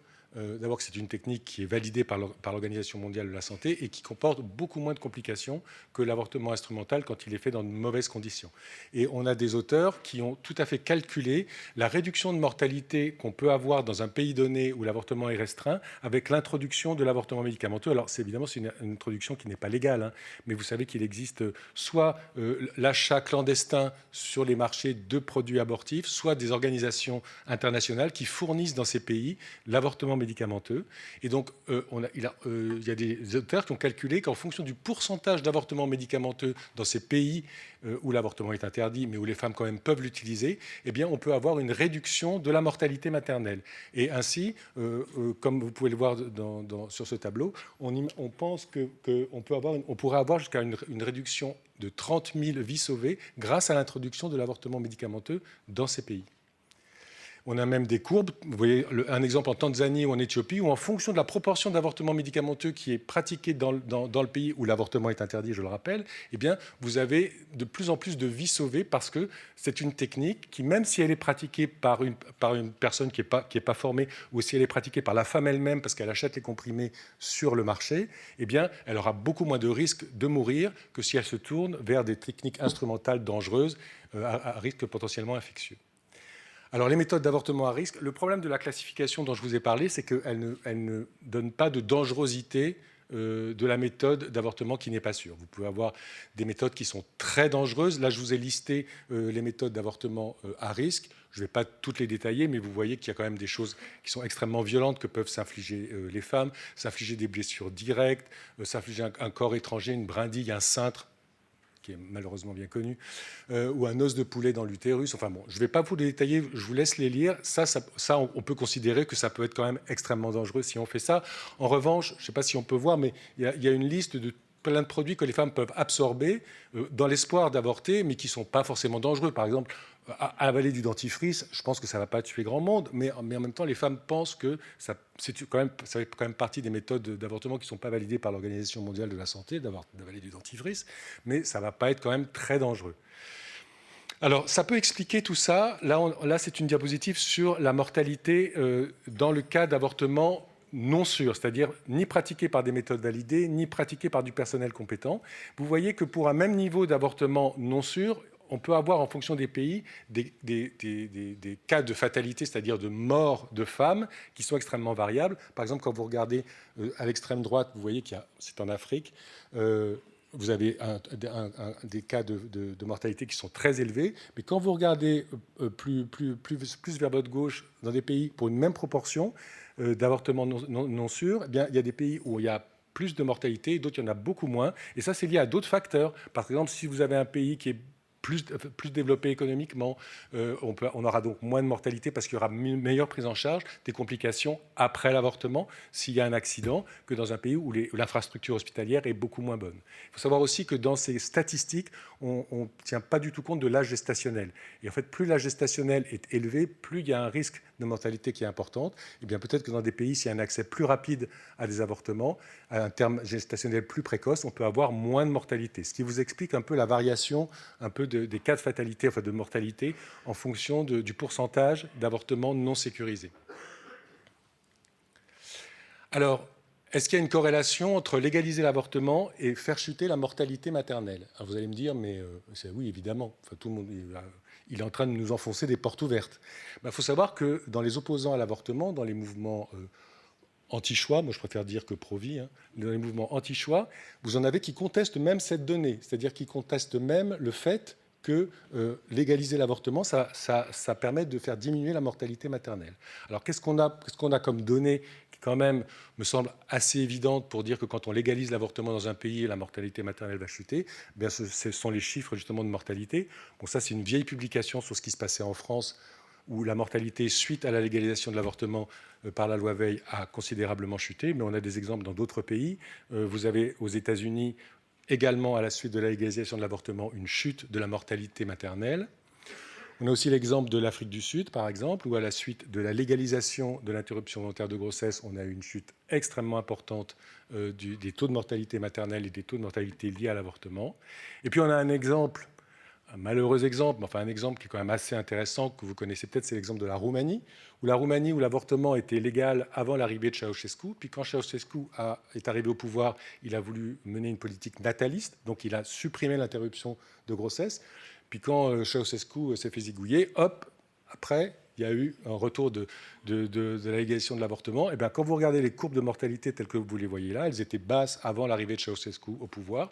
Quand Ceausescu était au pouvoir en Roumanie, le taux de mortalité a grimpé, c'est les courbes que vous voyez là qui sont en rouge et en vert. Et puis dès qu'il est parti et qu'on a relégalisé l'avortement, eh bien, dans les chiffres, on a une chute à nouveau de la mortalité maternelle. Donc moi, ça me semble assez évident que quand on légalise l'avortement, ça diminue la mortalité maternelle avec toutes ces données. Je vais laisser les avortements clandestins, enfin les avortements non sécurisés, pour passer maintenant à autre chose, qui est la mortalité liée à l'accouchement comparée à la mortalité liée à l'avortement. Il semble assez évident que si vous empêchez les femmes d'avorter, certaines vont se tourner vers les avortements clandestins, non sécurisés, pardon, mais certaines vont garder leur grossesse. Et je pense, il faut que vous sachiez que accoucher, c'est beaucoup plus risqué qu'avorter. Et on a, ça c'est les chiffres aux États-Unis, où c'est 14 fois plus, la mortalité est 14 fois plus élevée quand on accouche que quand on avorte. En France, je crois que c'est 10. Donc en fait, on peut imaginer que si on interdit l'avortement, les femmes vont plus garder leur grossesse et donc il y a un risque plus élevé qu'elles meurent. Et ça, finalement, on a malheureusement les États-Unis qui me permettent de l'illustrer complètement, puisqu'il y a des publications qui ont montré qu'en fonction des États et du passage de la restriction progressive des lois sur l'avortement dans certains États, vous voyez que c'est en orange, plus la carte devient orange, plus ce sont des États qui restreignent l'accès à l'IVG, et plus c'est bleu, plus ils la favorisent. Eh bien, vous voyez les courbes de mortalité maternelle, quand vous n'avez pas de restriction à l'avortement dans des États, la mortalité maternelle ne bouge pas. Et quand vous avez un État qui est neutre, elle reste à peu près stable. Mais quand vous avez un État qui restreint l'accès à l'avortement, eh bien, on va voir augmenter la mortalité maternelle. Ça, c'est des chiffres qu'on a jusqu'en 2000. On a aussi des publications qui viennent de sortir là, en décembre 2012 qui traitent exactement du même sujet, c'est-à-dire qu'elles comparent les États où l'avortement est de plus en plus restreint avec la mortalité maternelle, et ces études montrent que de la même façon, la mortalité maternelle augmente dans les États où l'avortement est restreint. Cette étude montre aussi que là où elle augmente le plus la mortalité maternelle, malheureusement, c'est pour les populations non hispaniques, noires, et les populations non hispaniques natives, c'est-à-dire les indiennes d'Amérique, où là, les taux de mortalité maternelle sont très élevés et plus élevés que dans les États qui autorisent l'accès à l'avortement. Il faut savoir aussi que même la mortalité globale, pas que la mortalité maternelle, c'est-à-dire liée à une grossesse, mais la mortalité globale des femmes dans ces États où l'avortement est restreint est supérieure que dans les États où l'avortement est non restreint.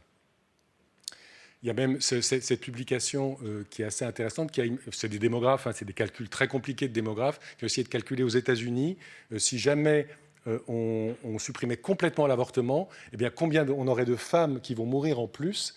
Donc, si toutes les femmes seraient obligées de garder leur grossesse, quel est le taux de mortalité qu'on aurait en plus? Alors, je n'ai pas mes lunettes et je ne sais pas par cœur, mais vous pouvez le dire comme moi, les décès liés à la grossesse passeraient de 675 à 724, donc il y aurait 49 décès supplémentaires, soit une augmentation de 7%. Ça, c'est des travaux de démographes. Autre problème qui est une vraie réalité, c'est le refus de pratiquer une interruption médicale de grossesse pour sauvetage maternel. Je ne vais pas vous faire un cours d'obstétrique très long, mais il y a des situations, quand une femme veut avoir un enfant, veut garder sa grossesse, il y a des situations où il y a un accident qui se passe et il faut interrompre la grossesse pour finalement lui sauver la vie. Souvent, ce sont des cas de rupture prématurée de la poche des os avec des risques d'infection très importantes. Et si on laisse la grossesse en place sans évacuer l'utérus, l'infection peut conduire à un choc septique avec une mortalité maternelle. L'autre cas qui est beaucoup plus rare, c'est quand vous avez des jumeaux, qu'il y a un des jumeaux qui décède, mais l'autre qui reste vivant. Dans ce cas-là, là aussi, il y a un risque, pour d'autres raisons, de dangerosité pour la mère, parce qu'il peut y avoir des phénomènes de coagulation intravasculaire disséminée, etc. Et ça, c'est arrivé. Et le premier exemple qu'on a connu, qui a fait beaucoup de bruit, c'était en Irlande, c'était Savita, qui était une jeune femme irlandaise, qui est morte d'un choc septique suite à une rupture prématurée des membranes à 17 semaines, et ça a fait un bruit considérable. Et c'est vraiment cette histoire qui a conduit finalement l'Irlande à légaliser l'avortement en 2018. Ça a été extrêmement important. Il y a eu des manifestations très importantes. Mais on a d'autres choses, hein. En Italie, Valentina, qui est morte après une mort fétale d'un des jumeaux. On n'a pas voulu évacuer l'utérus, elle est morte. En Pologne, Isabella, qui est décédée pareil d'un choc septique parce qu'on n'a pas voulu interrompre la grossesse puisque le fœtus était encore vivant et elle est morte à la suite d'un choc septique à 22 semaines. Encore une autre femme en Pologne après une mort fétale in utero. Je crois qu'il y en a 2 ou 3 maintenant supplémentaires en Pologne. Je n'ai pas parlé de la Pologne, mais la Pologne, c'est un endroit aussi où l'avortement était déjà restreint depuis très longtemps, mais il est de plus en plus restreint, y compris dans les interruptions médicales de grossesse. Parce que maintenant, on ne peut même plus avorter pour des malformations fétales en Pologne. Il y a une publication au Texas très intéressante qui a montré justement que quand on a une attitude attentive face à un problème obstétrical, contrairement si on a une attitude immédiate, c'est-à-dire si on interrompt la grossesse immédiatement, eh bien on a une action sur la mortalité. Ça, c'est une étude qui a été faite au Texas et où on voit que la mortalité est beaucoup moindre si on agit immédiatement que si on laisse un fœtus en place, s'il est encore vivant. Les obstétriciens aux États-Unis ont tellement peur des poursuites, en plus dans un pays où vous savez comme moi, c'est très compliqué les poursuites médico-légales, qu'en fait, eh bien, ils n'osent pas agir tant qu'il y a un fœtus qui est à l'activité cardiaque. Et du coup, ça peut conduire vraiment à des drames. Et ça a été montré.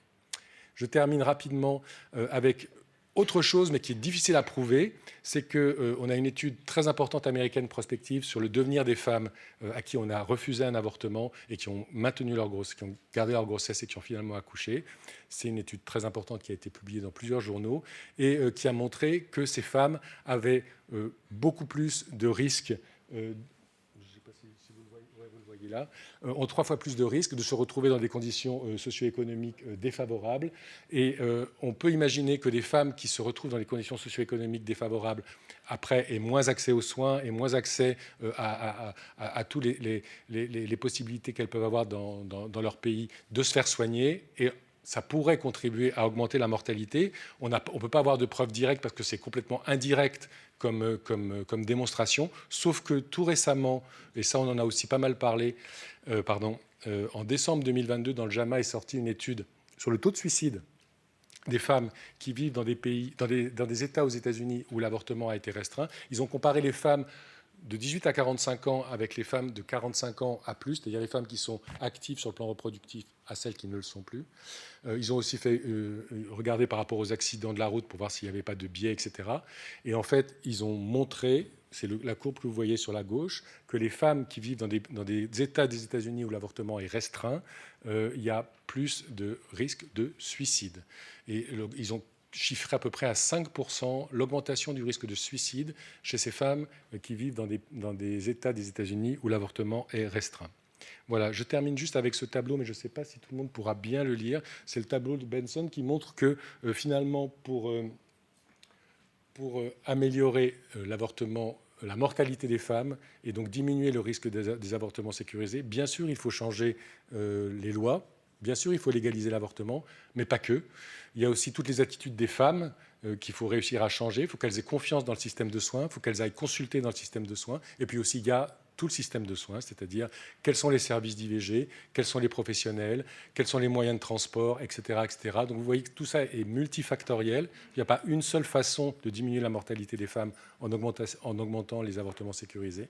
Il y a tout ce que vous pouvez lire sur ce tableau. Et je vous remercie. Voilà.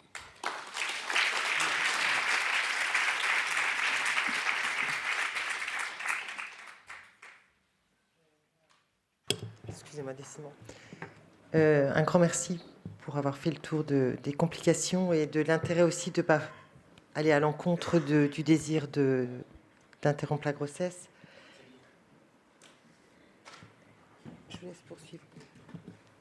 On fera un débat des questions à la fin des 3 intervenants, à la fin de la session. Henri-Jean Philippe va nous faire un petit panoramique là, sur ce qui se passe. Où en est-on dans le monde à l'heure actuelle? Alors, Henri-Jean Philippe est gynécologue obstétricien, pour ceux qui ne le connaissent pas, à Port-Royal. Il est référent chirurgie à l'ARS d'Île-de-France. Et surtout, il est secrétaire général d'ASF. Merci. Messieurs, mesdames, les modérateurs. Alors, où est-on dans le monde? Donc, cet exposé de Philippe Fauché nous a exprimé la gravité de la situation. Et c'est vrai que... Donc, quelle est la situation de la légalisation dans le monde? Ça va être extrêmement rapide, mon diaporama, pour montrer comment ça se passe et peut-être les évolutions qui sont quand même plus intéressantes que la situation aujourd'hui. Alors, il y a différentes catégories qu'on retrouve toujours dans les publications. D'abord, dans quel pays c'est interdit? Donc, il y a dans le monde, il y a 24 pays dans lesquels c'est totalement interdit, quelles que soient les raisons. Et ces pays se répartissent, vous voyez, sur la carte, finalement, dans la plupart des continents, puisqu'il y en a en Amérique centrale, il y en a en Amérique du Sud, il y en a au Sénégal, en Mauritanie, Madagascar, en Égypte, et puis aussi en Indonésie, aux Philippines. Alors, on pourrait se dire, oui, mais bon, peut-être que dans certaines situations, la situation est différente. Et vous voyez sur cette carte, il y a ce qui est la carte précédente et puis la carte dans laquelle c'est autorisé en cas de viol. Eh bien, on ne retrouve pas ces pays. C'est-à-dire que même dans ces pays, peu importe, même en cas de viol, il n'y a pas de changement. Alors, on est superbe exposé brillant de M. Courtil tout à l'heure sur et les hommes. Alors, si on voit dans une situation dans laquelle les pays dans lesquels le mari autorise, il y a très peu de pays dans lesquels l'autorisation du mari rajoute quelque chose, mais on ne retrouve toujours pas ces pays. Vous voyez, c'est la carte du bas, donc peu importe. Même si le mari dit OK, la situation de ma femme, la situation sociale, la situation économique, la situation mentale, la situation psychologique, eh ben, ça ne change rien. Donc ces pays, ces 24 pays sont voilà, dans une situation très difficile. Il y a 41 pays dans lesquels c'est uniquement pour sauver la vie des femmes.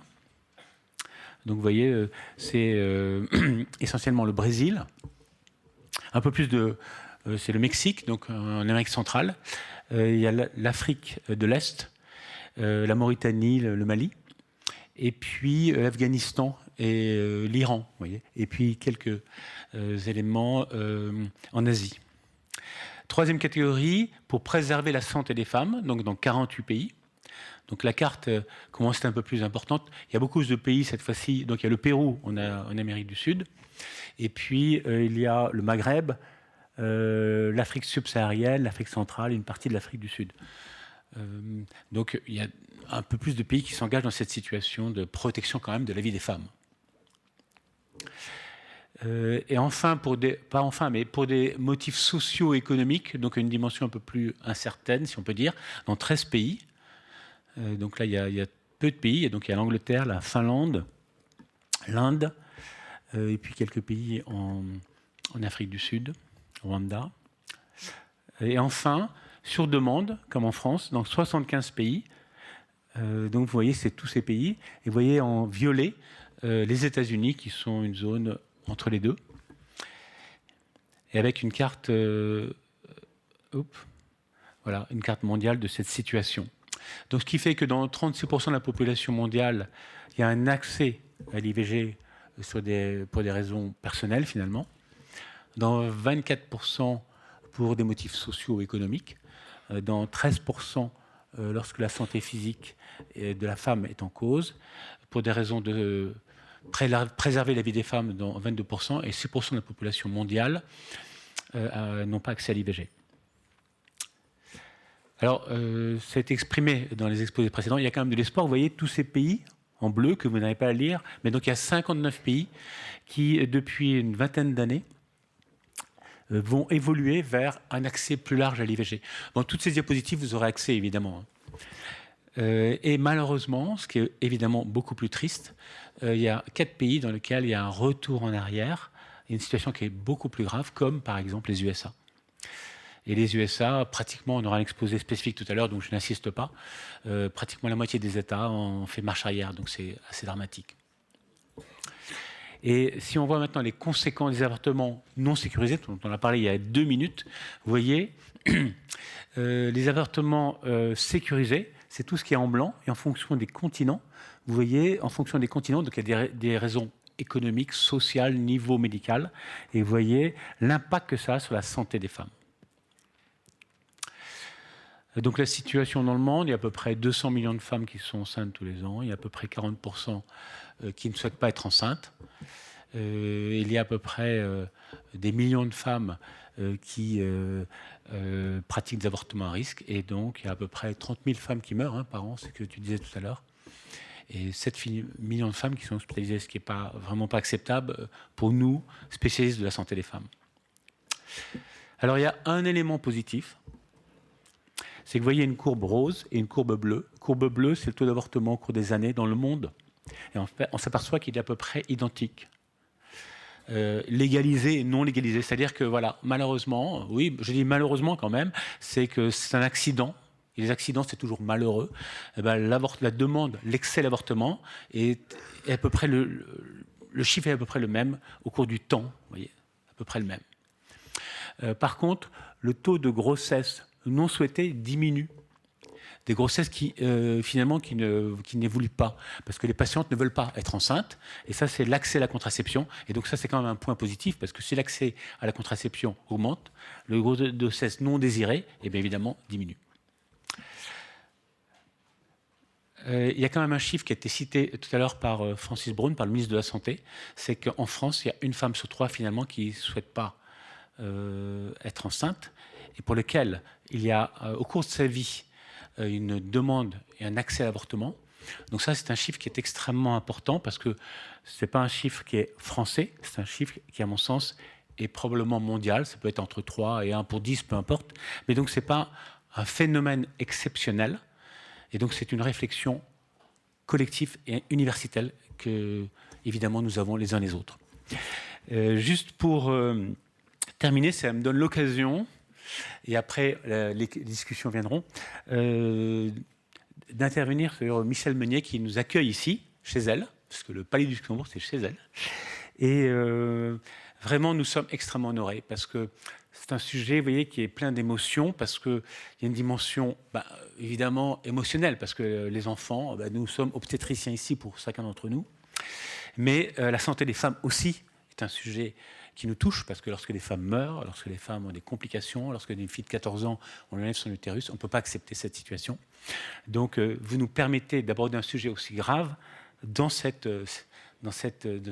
lieu, qui est un lieu important sur le plan français. Donc, merci. Avant vous, il y avait 2 sénatrices qui nous avaient aidés, et je rappelle leur nom parce que c'est vrai que c'est un peu grâce à elles aussi qu'on est là, qui était d'abord Michèle André, sénatrice du Puy-de-Dôme, puis Marie-Yvonne Blondin, sénatrice du Finistère, je crois. Oui, c'est dans ce sens-là. Donc vraiment, c'est important. Alors vous venez beaucoup de la région de Nantes, donc on vous connaît très bien, et on sait tout ce que vous avez fait. Mais pour ceux qui vous connaissent peut-être un peu moins bien, je dirais que vous avez eu un rôle depuis des années pour les droits des enfants, pour la santé des enfants, pour l'accès à l'éducation des enfants, pour l'accès à des problèmes d'adolescence. Donc vous avez un rôle extrêmement important dans notre région, et puis après, je pense, sur le plan national. Et donc évidemment, nous, on est très touchés par tout ce que vous faites. Et nous qui nous occupons de la santé des femmes, je pense que c'était assez légitime finalement qu'on se retrouve. Et voilà, et donc on est ravis que vous soyez là, et puis on vous remercie vraiment du fond du cœur.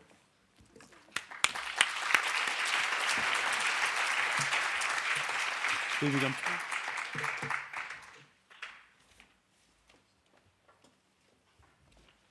Merci beaucoup, professeur. Madame la présidente du Comité national des gynécologues, mesdames et messieurs, c'est la deuxième fois que j'ai l'honneur de marrainer un colloque d'action santé femmes. Ici au Luxembourg, donc c'est la maison des sénateurs et des sénatrices, là où se font les lois. C'est la chambre haute de la France, de la République, qui a, comme vous le savez, en cette démocratie, cette particularité qu'il n'y en ait pas une en Europe, parce que beaucoup de pays ont deux chambres, l'Assemblée nationale et le Sénat. J'y reviendrai tout à l'heure parce qu'il y a une actualité dont je vais vous faire part. Les précédentes éditions de votre colloque ont été bousculées par l'épidémie de Covid. Et l'année dernière, j'ai eu la chance donc d'être déjà à vos côtés et vous aviez choisi un thème sur la situation des femmes afghanes. Et on ne peut pas dire que depuis l'automne l'année dernière, la situation s'est améliorée du côté de l'Afghanistan et particulièrement des femmes afghanes. Ce que je veux dire, c'est que votre activité internationale est toujours très dense, très importante. Là, on a vu sur un sujet précis. Mais je voulais aussi mentionner ce qui est arrivé, donc, autre bouleversement, la crise, la guerre en Ukraine, et saluer vos membres d'Action Santé Femmes, et particulièrement à Nantais. Alors, je ne suis pas chauvine, professeur, mais j'aime à saluer quand c'est le cas. Et là, je voulais faire une mention particulière au gynécologue nantais Xavier Duval-Arnoux, qui est aussi vice-président de ASF. Voilà, je vous reconnais. Et je voulais donc saluer votre action au passage. L'édition de 2023 de votre colloque a donc choisi de réagir à l'actualité internationale qui, encore une fois, beaucoup de bouleversements dans le droit des femmes, droit des femmes à la santé sexuelle et reproductive. Et je veux parler, bien sûr, de ces attaques nombreuses dans les différents pays, et vous venez de faire un large tour, professeur Philippe, de ce qui se passe dans le monde. Le renversement de la jurisprudence Roe versus Wade aux États-Unis a sonné l'alarme dans nos démocraties occidentales. Déjà, il y avait eu des reculs opérés au sein même de l'Union européenne, à l'Est notamment, et là encore, vous l'avez évoqué. Donc, ce tour d'horizon planétaire, et qui nous ramène même dans nos racines, moi j'étais tout à fait intéressée de vous entendre, montre que ces combats sont des combats de toujours. Et là, je veux saluer votre engagement, permettez-moi de le faire, pour toutes les femmes et les hommes qui agissent pour le droit des femmes. Moi, je suis très, comme vous, Madame la Présidente, très bouleversée à chaque fois que j'entends Simone Veil. Mais ce qui me fait distance avec elle, c'est qu'elle parle toujours d'ultime recours. Et peut-être c'était sûrement à l'époque la seule façon d'arriver à ce résultat.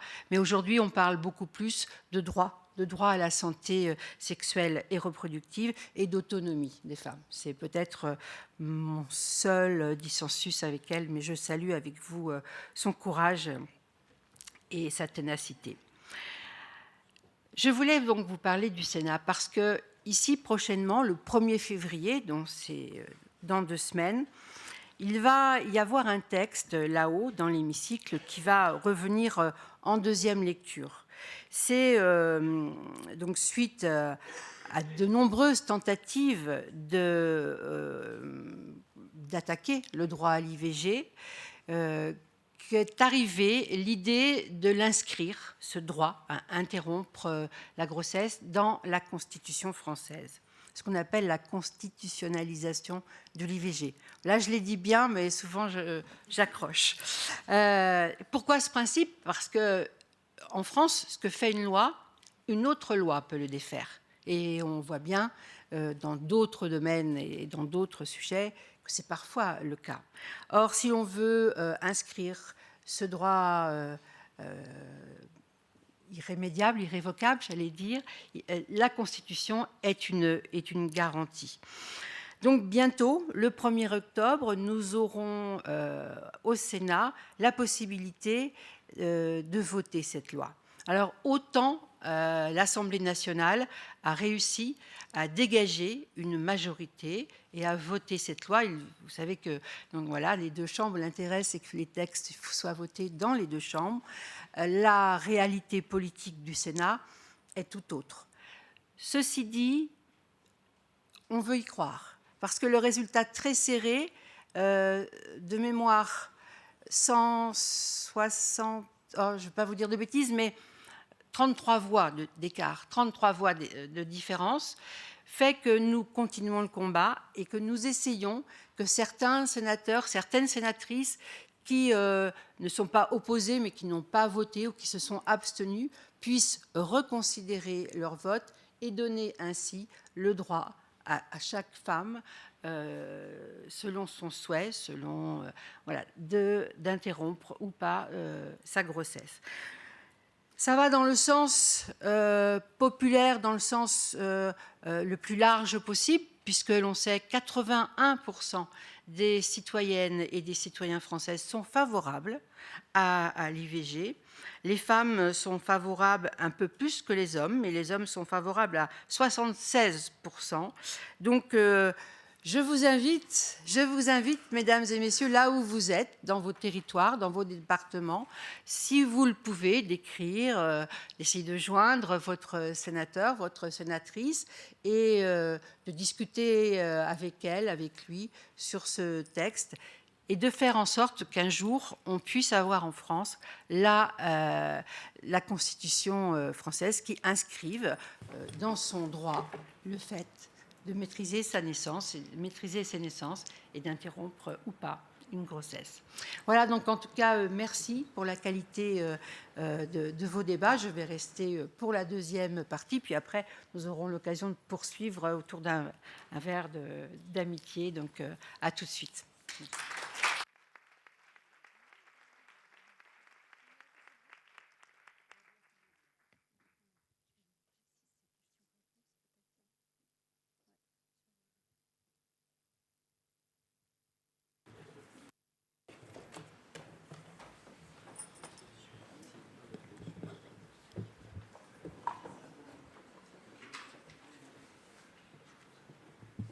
Merci beaucoup, Madame la sénatrice. Alors, ce qui veut dire, c'est que si ça passe dans la Constitution, c'est gravé dans le marbre. D'accord, pour revenir sur la loi. Merci beaucoup à nos orateurs.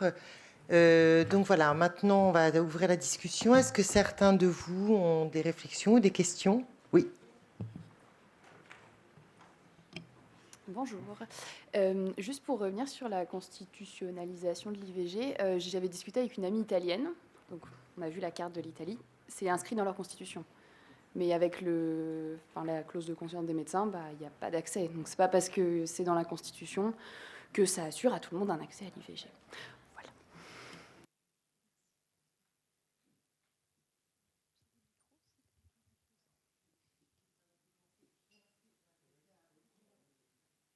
Je vais pas y arriver. Je voulais m'adresser au premier orateur. Je vous remercie beaucoup de votre intervention qui a posé un peu les bases de la réflexion qu'on a autour du droit à l'IVG ou pas. Alors, si j'ai bien compris, notre liberté, notre façon de penser actuelle, elle découle de la façon de penser dans l'Antiquité. C'est ça? C'est qu'en fait, on est encore très impacté de cette façon de penser dans l'Antiquité. Et ma deuxième réflexion, c'est comment faire évoluer les pensées pour que justement, il n'y ait pas ces phases où on progresse, après ces phases où on régresse, parce que vous expliquez aussi qu'il y a toujours après des phases de progression, on régresse dans les acquisitions. Et voilà, déjà, c'est ma première réflexion. Parce que ça m'a un peu troublée de me dire qu'en fait, on est issu et qu'on n'est pas si libre de penser si on est impacté depuis l'Antiquité et qu'on n'arrive pas justement à se libérer de cette façon de penser. Oui. Oui, tout à fait. Alors, donc j'ai commencé mon allocution en expliquant donc, que j'étais historien des idées. Alors, vous avez peut-être aucune idée de ce à quoi ça renvoie. Donc, à l'université, il y a des disciplines universitaires qui existent, et il y en a une qui n'est pas reconnue dans l'université française, qui s'appelle l'histoire des idées. L'histoire des idées, en fait, c'est entre la philosophie et l'histoire. Et contrairement à l'histoire des faits, ça n'étudie pas des choses qui se sont passées, mais ça étudie l'évolution des mentalités et des représentations. Donc, par exemple, l'histoire de la médecine, l'histoire de la religion, l'histoire des superstitions, etc. Bon. Et l'histoire des idées, elle sert précisément à ça. C'est-à-dire, l'histoire des idées, elle sert à comprendre en quoi ce qu'on pense aujourd'hui, donc nos idées, en réalité, sont en très grande partie des idées héritées. C'est-à-dire, je demande parfois aux étudiants de le faire, de s'asseoir et de se dire, sur tel sujet, si je pense ça, est-ce que c'est moi qui le pense? Ou est-ce que je le pense parce que ce sont mes parents qui me l'ont dit? Ou est-ce que je le pense parce que je l'ai appris à l'école? Ou est-ce que je le pense parce que j'ai lu dans un livre?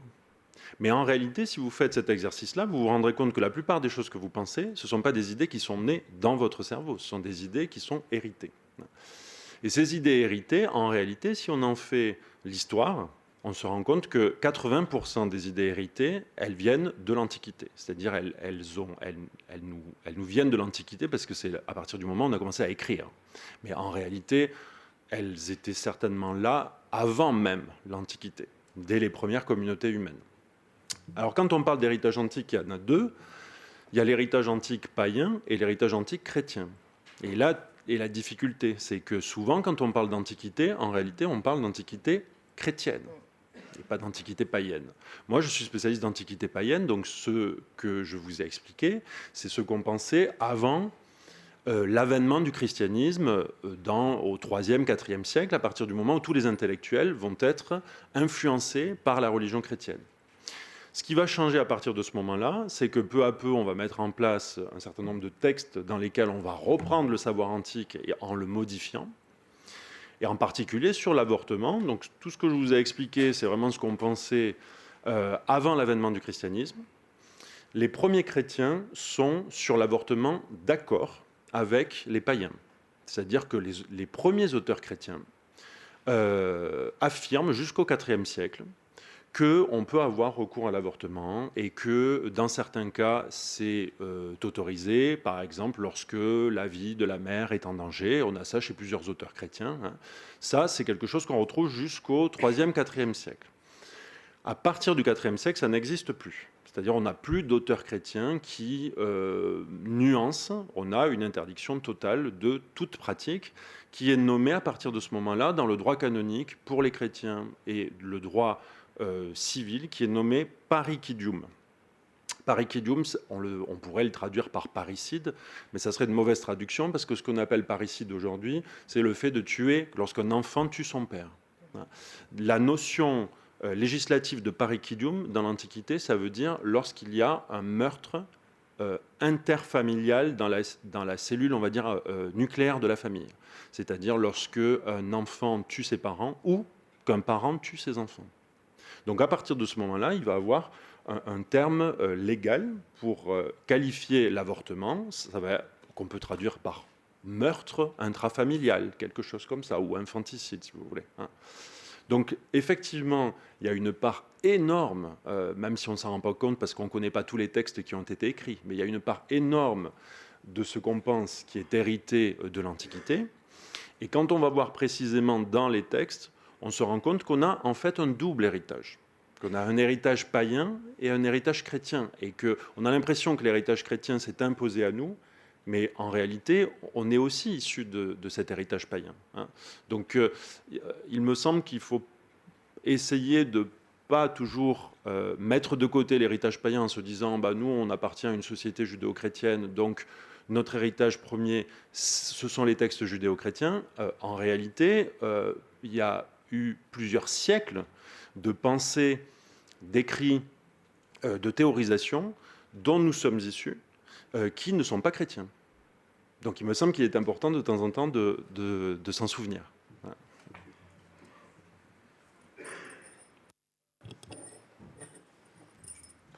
Alors à titre... Je vous en prie. Alors, c'était une question à Philippe sur la clause de conscience. Certains juristes qui défendent la clause de conscience spécifique de l'IVG nous disent mais elle protège plus la femme parce qu'elle fait obligation d'envoyer à un endroit précis, alors que la clause de conscience globale n'oblige pas à dire mais tel endroit le fait. Qu'est-ce que tu penses de cet argument spécieux? Et la deuxième question, c'est comment on gère une clause de conscience, ou dite de conscience, moi je dirais, dans un établissement public d'une partie du personnel, quand les penseuses au blog disent « Ah non, 16, moi les 14-16, je ne vous aiderai pas ». Et quand toute l'équipe dit « Ah ben non, on ne vous aidera pas ». Qu'est-ce qu'on peut faire alors qu'elles ne font pas l'acte? Bon, je traduis ce que moi je pense, mais qu'elles disent « Ah ben non, on ne vous aidera pas » et que c'est difficile de faire au blog sans penser.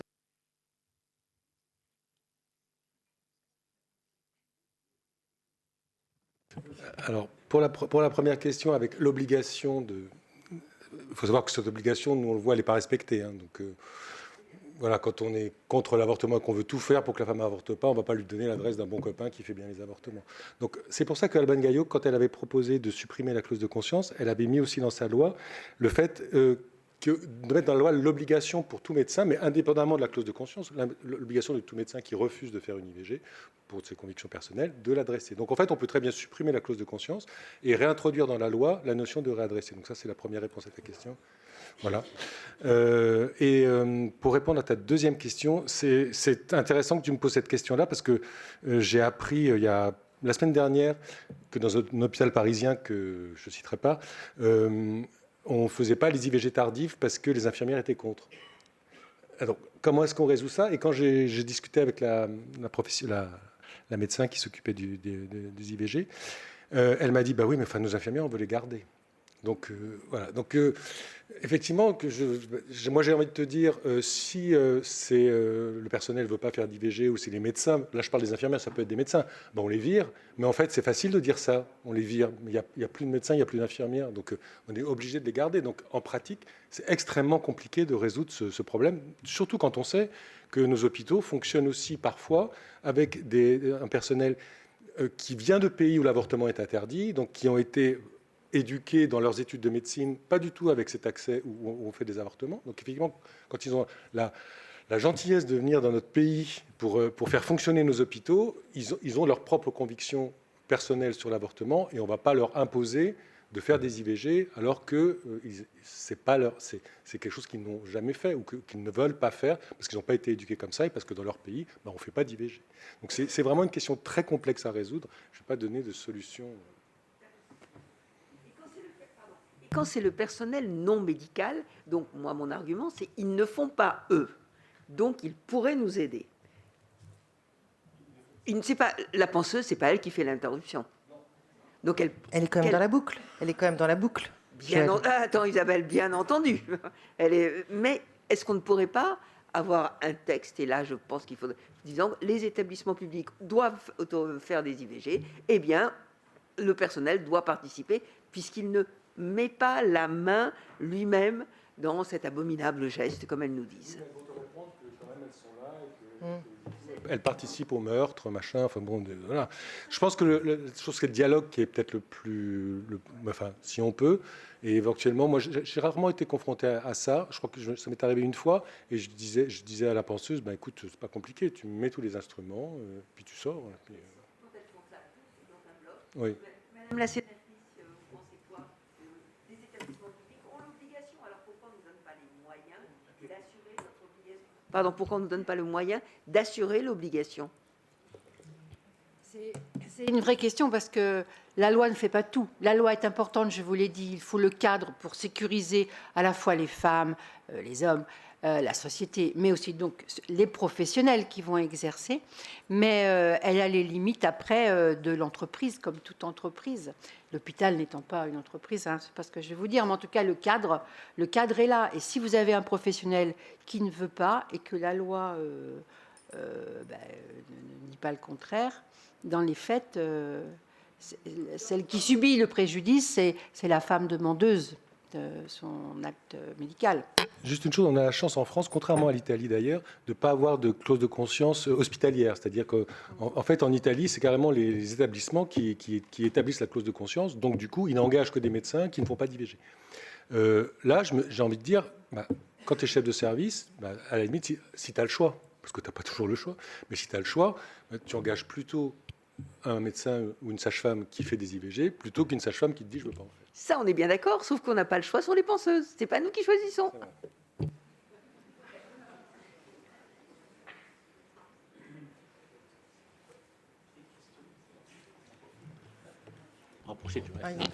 Petite question. Excusez-moi, moi je ne sais pas. Excusez-moi si on peut poser des questions. Ou... Oui, bien sûr. Non, oui. non, merci. Je voulais demander à Monsieur Courtine, qui est-ce qui instrumentalise aujourd'hui la pensée antique ? Vous avez commencé par nous dire qu'effectivement, il y avait des groupes qui sans doute l'utilisent, et j'aurais bien aimé savoir lesquels. Et aussi, je voulais savoir ce que voulait dire PCR, parce que je ne connais pas ce mot. Merci. Oui, alors merci. Alors, je parlais du 19e siècle. Hein, je ne me serais pas aventuré à parler d'aujourd'hui, même si effectivement, il existe toujours des gens qui instrumentalisent l'Antiquité. Parce qu'un des moyens les plus effectifs de prouver à quelqu'un que vous avez raison, c'est de lui dire « mais on a toujours pensé ça ». Depuis l'Antiquité. C'est quelque chose que j'entends souvent quand les gens ne savent pas, manque de peau, que je suis spécialiste de l'Antiquité et que je peux leur répondre dans quel texte as-tu lu ça parce que c'est un moyen très simple en fait de couper court à tout argument. Si tout le monde a pensé ça depuis toujours, qui êtes-vous, vous, pour remettre en question 2000 ans d'histoire? Personne. Donc ça bloque la pensée et l'argument d'autorité, en fait, ça coupe court à toute discussion. Hein. Donc ça, c'est quelque chose de très efficace. Un PCR, oui, c'est un terme qui appartient à la médecine ancienne et qui... alors ça peut encore être utilisé aujourd'hui, mais c'est un terme qui est très ancien puisque ça vient de Pesson, hein, donc c'est un terme qui a 2500 ans. Et donc ce terme désigne dans l'Antiquité, et encore en partie aujourd'hui, alors dans l'Antiquité c'est du tissu ou du coton qui est imprégné des substances abortives et que l'on va insérer dans le vagin, parfois jusqu'à butée du col de l'utérus, parfois même quand on a arrivé à ouvrir le col de l'utérus, on va l'insérer dans l'utérus. Et souvent, on laisse un fil dépasser. C'est pour ça qu'on a appelé ça ensuite un tampon vaginal. On le laisse dépasser pour pouvoir le retirer. Mais très souvent, les dégâts qui ont été faits à l'intérieur sont tellement importants qu'en réalité, il n'y a pas besoin de le retirer ou on n'arrive pas à le retirer. Et dans le cas de l'utilisation des PCR abortifs, souvent, il y a des dégâts qui sont faits dans l'utérus puisque c'est imprégné de substances caustiques. Donc il y a des dégâts qui sont faits dans l'utérus qui peuvent entraîner des lésions graves, irréparables, des cas de stérilité et parfois des septicémies, des péritonites et la mort de la patiente.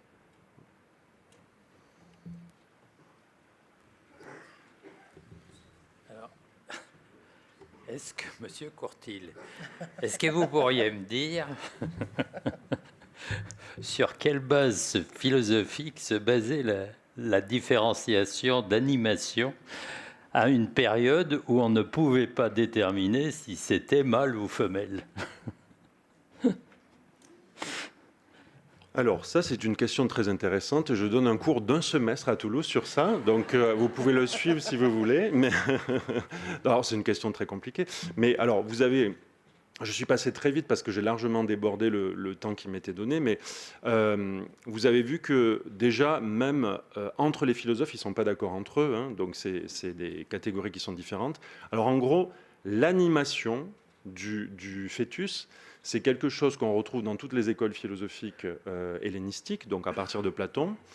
Et l'idée, c'est de dire, étant donné que les humains sont dotés d'une âme, il faut bien qu'il y ait un moment où cette âme arrive.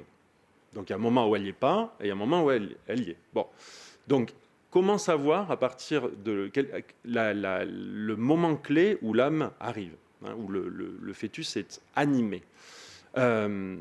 En réalité, vous savez, quand on dit aujourd'hui que quelque chose est animé, ça veut souvent dire que ça bouge. Le sens du terme a changé, en fait. À la base, ça ne veut pas dire que ça bouge, ça veut dire que c'est doté d'une âme. Mais dès l'Antiquité, on a associé le fait d'avoir une âme et le fait de bouger. Donc le mouvement, c'est un critère définitoire pour certains philosophes de l'animation. Donc par exemple, on l'a vu, pour les stoïciens, je l'avais mis sur la diapositive, pour les stoïciens, le moment de l'animation de l'embryon, c'est le moment où la mère commence à sentir quelque chose bouger. Or, c'est très subjectif, parce que, voilà, mais c'est ce moment-là. Pour d'autres philosophes, ça va être le moment où ils commencent à avoir des sensations. Mais là aussi, c'est quelque chose de très subjectif, parce que comment savoir le moment où l'embryon est doté de sensations? Mais c'est des critères définitoires, il faut bien en trouver. Donc c'est soit le mouvement, soit la sensation. Et ensuite, on a souvent des critères. C'est pour ça que tout à l'heure, je parlais en souriant, même si ce n'est pas du tout un sujet amusant, mais je parlais en souriant de choses saugrenues dans les textes médicaux, parce que parfois, vous avez des choses qui sont totalement incohérentes ou saugrenues, ou qui nous paraissent absurdes. Et c'est souvent ça, d'ailleurs, qui a jeté le discrédit sur ces textes-là, parce que si vous regardez ça, vous vous dites, mais ils étaient complètement idiots, ils pensaient n'importe quoi. Bon, c'est vrai qu'il y a des passages, parfois, où il y a des choses qui nous paraissent saugrenues. En réalité, ce n'est pas du tout saugrenu, c'est juste que ça repose sur des logiques qui sont différentes des nôtres. Donc pour nous, ça semble incohérent, ça semble illogique, mais pour les anciens, ça obéissait tout autant à la logique que tout le reste. C'était juste une autre logique. Et parmi les logiques qui existent, il y a les logiques d'analogie, c'est-à-dire on va prendre autre chose, par exemple le développement d'un arbre, le développement ou le cours des planètes. Et on va essayer de comprendre avec autre chose comment ça fonctionne. Et on va dire, par exemple, puisque dans l'arbre, les radicelles poussent à tel stade, ça représente le tiers de sa vie sous la terre, donc c'est que un tiers de la grossesse, c'est le moment où l'âme arrive. Vous voyez, ça, c'est des théories analogiques, c'est-à-dire on va essayer de comprendre en comparant avec autre chose, puisqu'on ne peut pas voir ce qui se passe in utero. Voilà. Donc, à chaque fois, il y a quand même des explications qui sont données, très précises, mais qui sont différentes suivant les écoles philosophiques, parce que les écoles philosophiques dans l'Antiquité, c'est comme les partis politiques. Quand quelqu'un dit quelque chose, le but des autres, c'est de dire que c'est faux, qu'ils n'ont pas raison. Donc, les écoles philosophiques, elles font ça, c'est-à-dire que quand il y en a un qui dit, les stoïciens vont dire c'est ça, eh bien, vous pouvez être sûr que les aristotéliciens vont dire non, c'est faux, c'est pas ça. Voilà. Donc, chaque école va proposer 90 jours, 40 jours, 30 jours, suivant des logiques différentes, mais il y a toujours quand même un moment précis qui est donné, qui est très important, puisque avant c'est de la contraception, après c'est de l'avortement.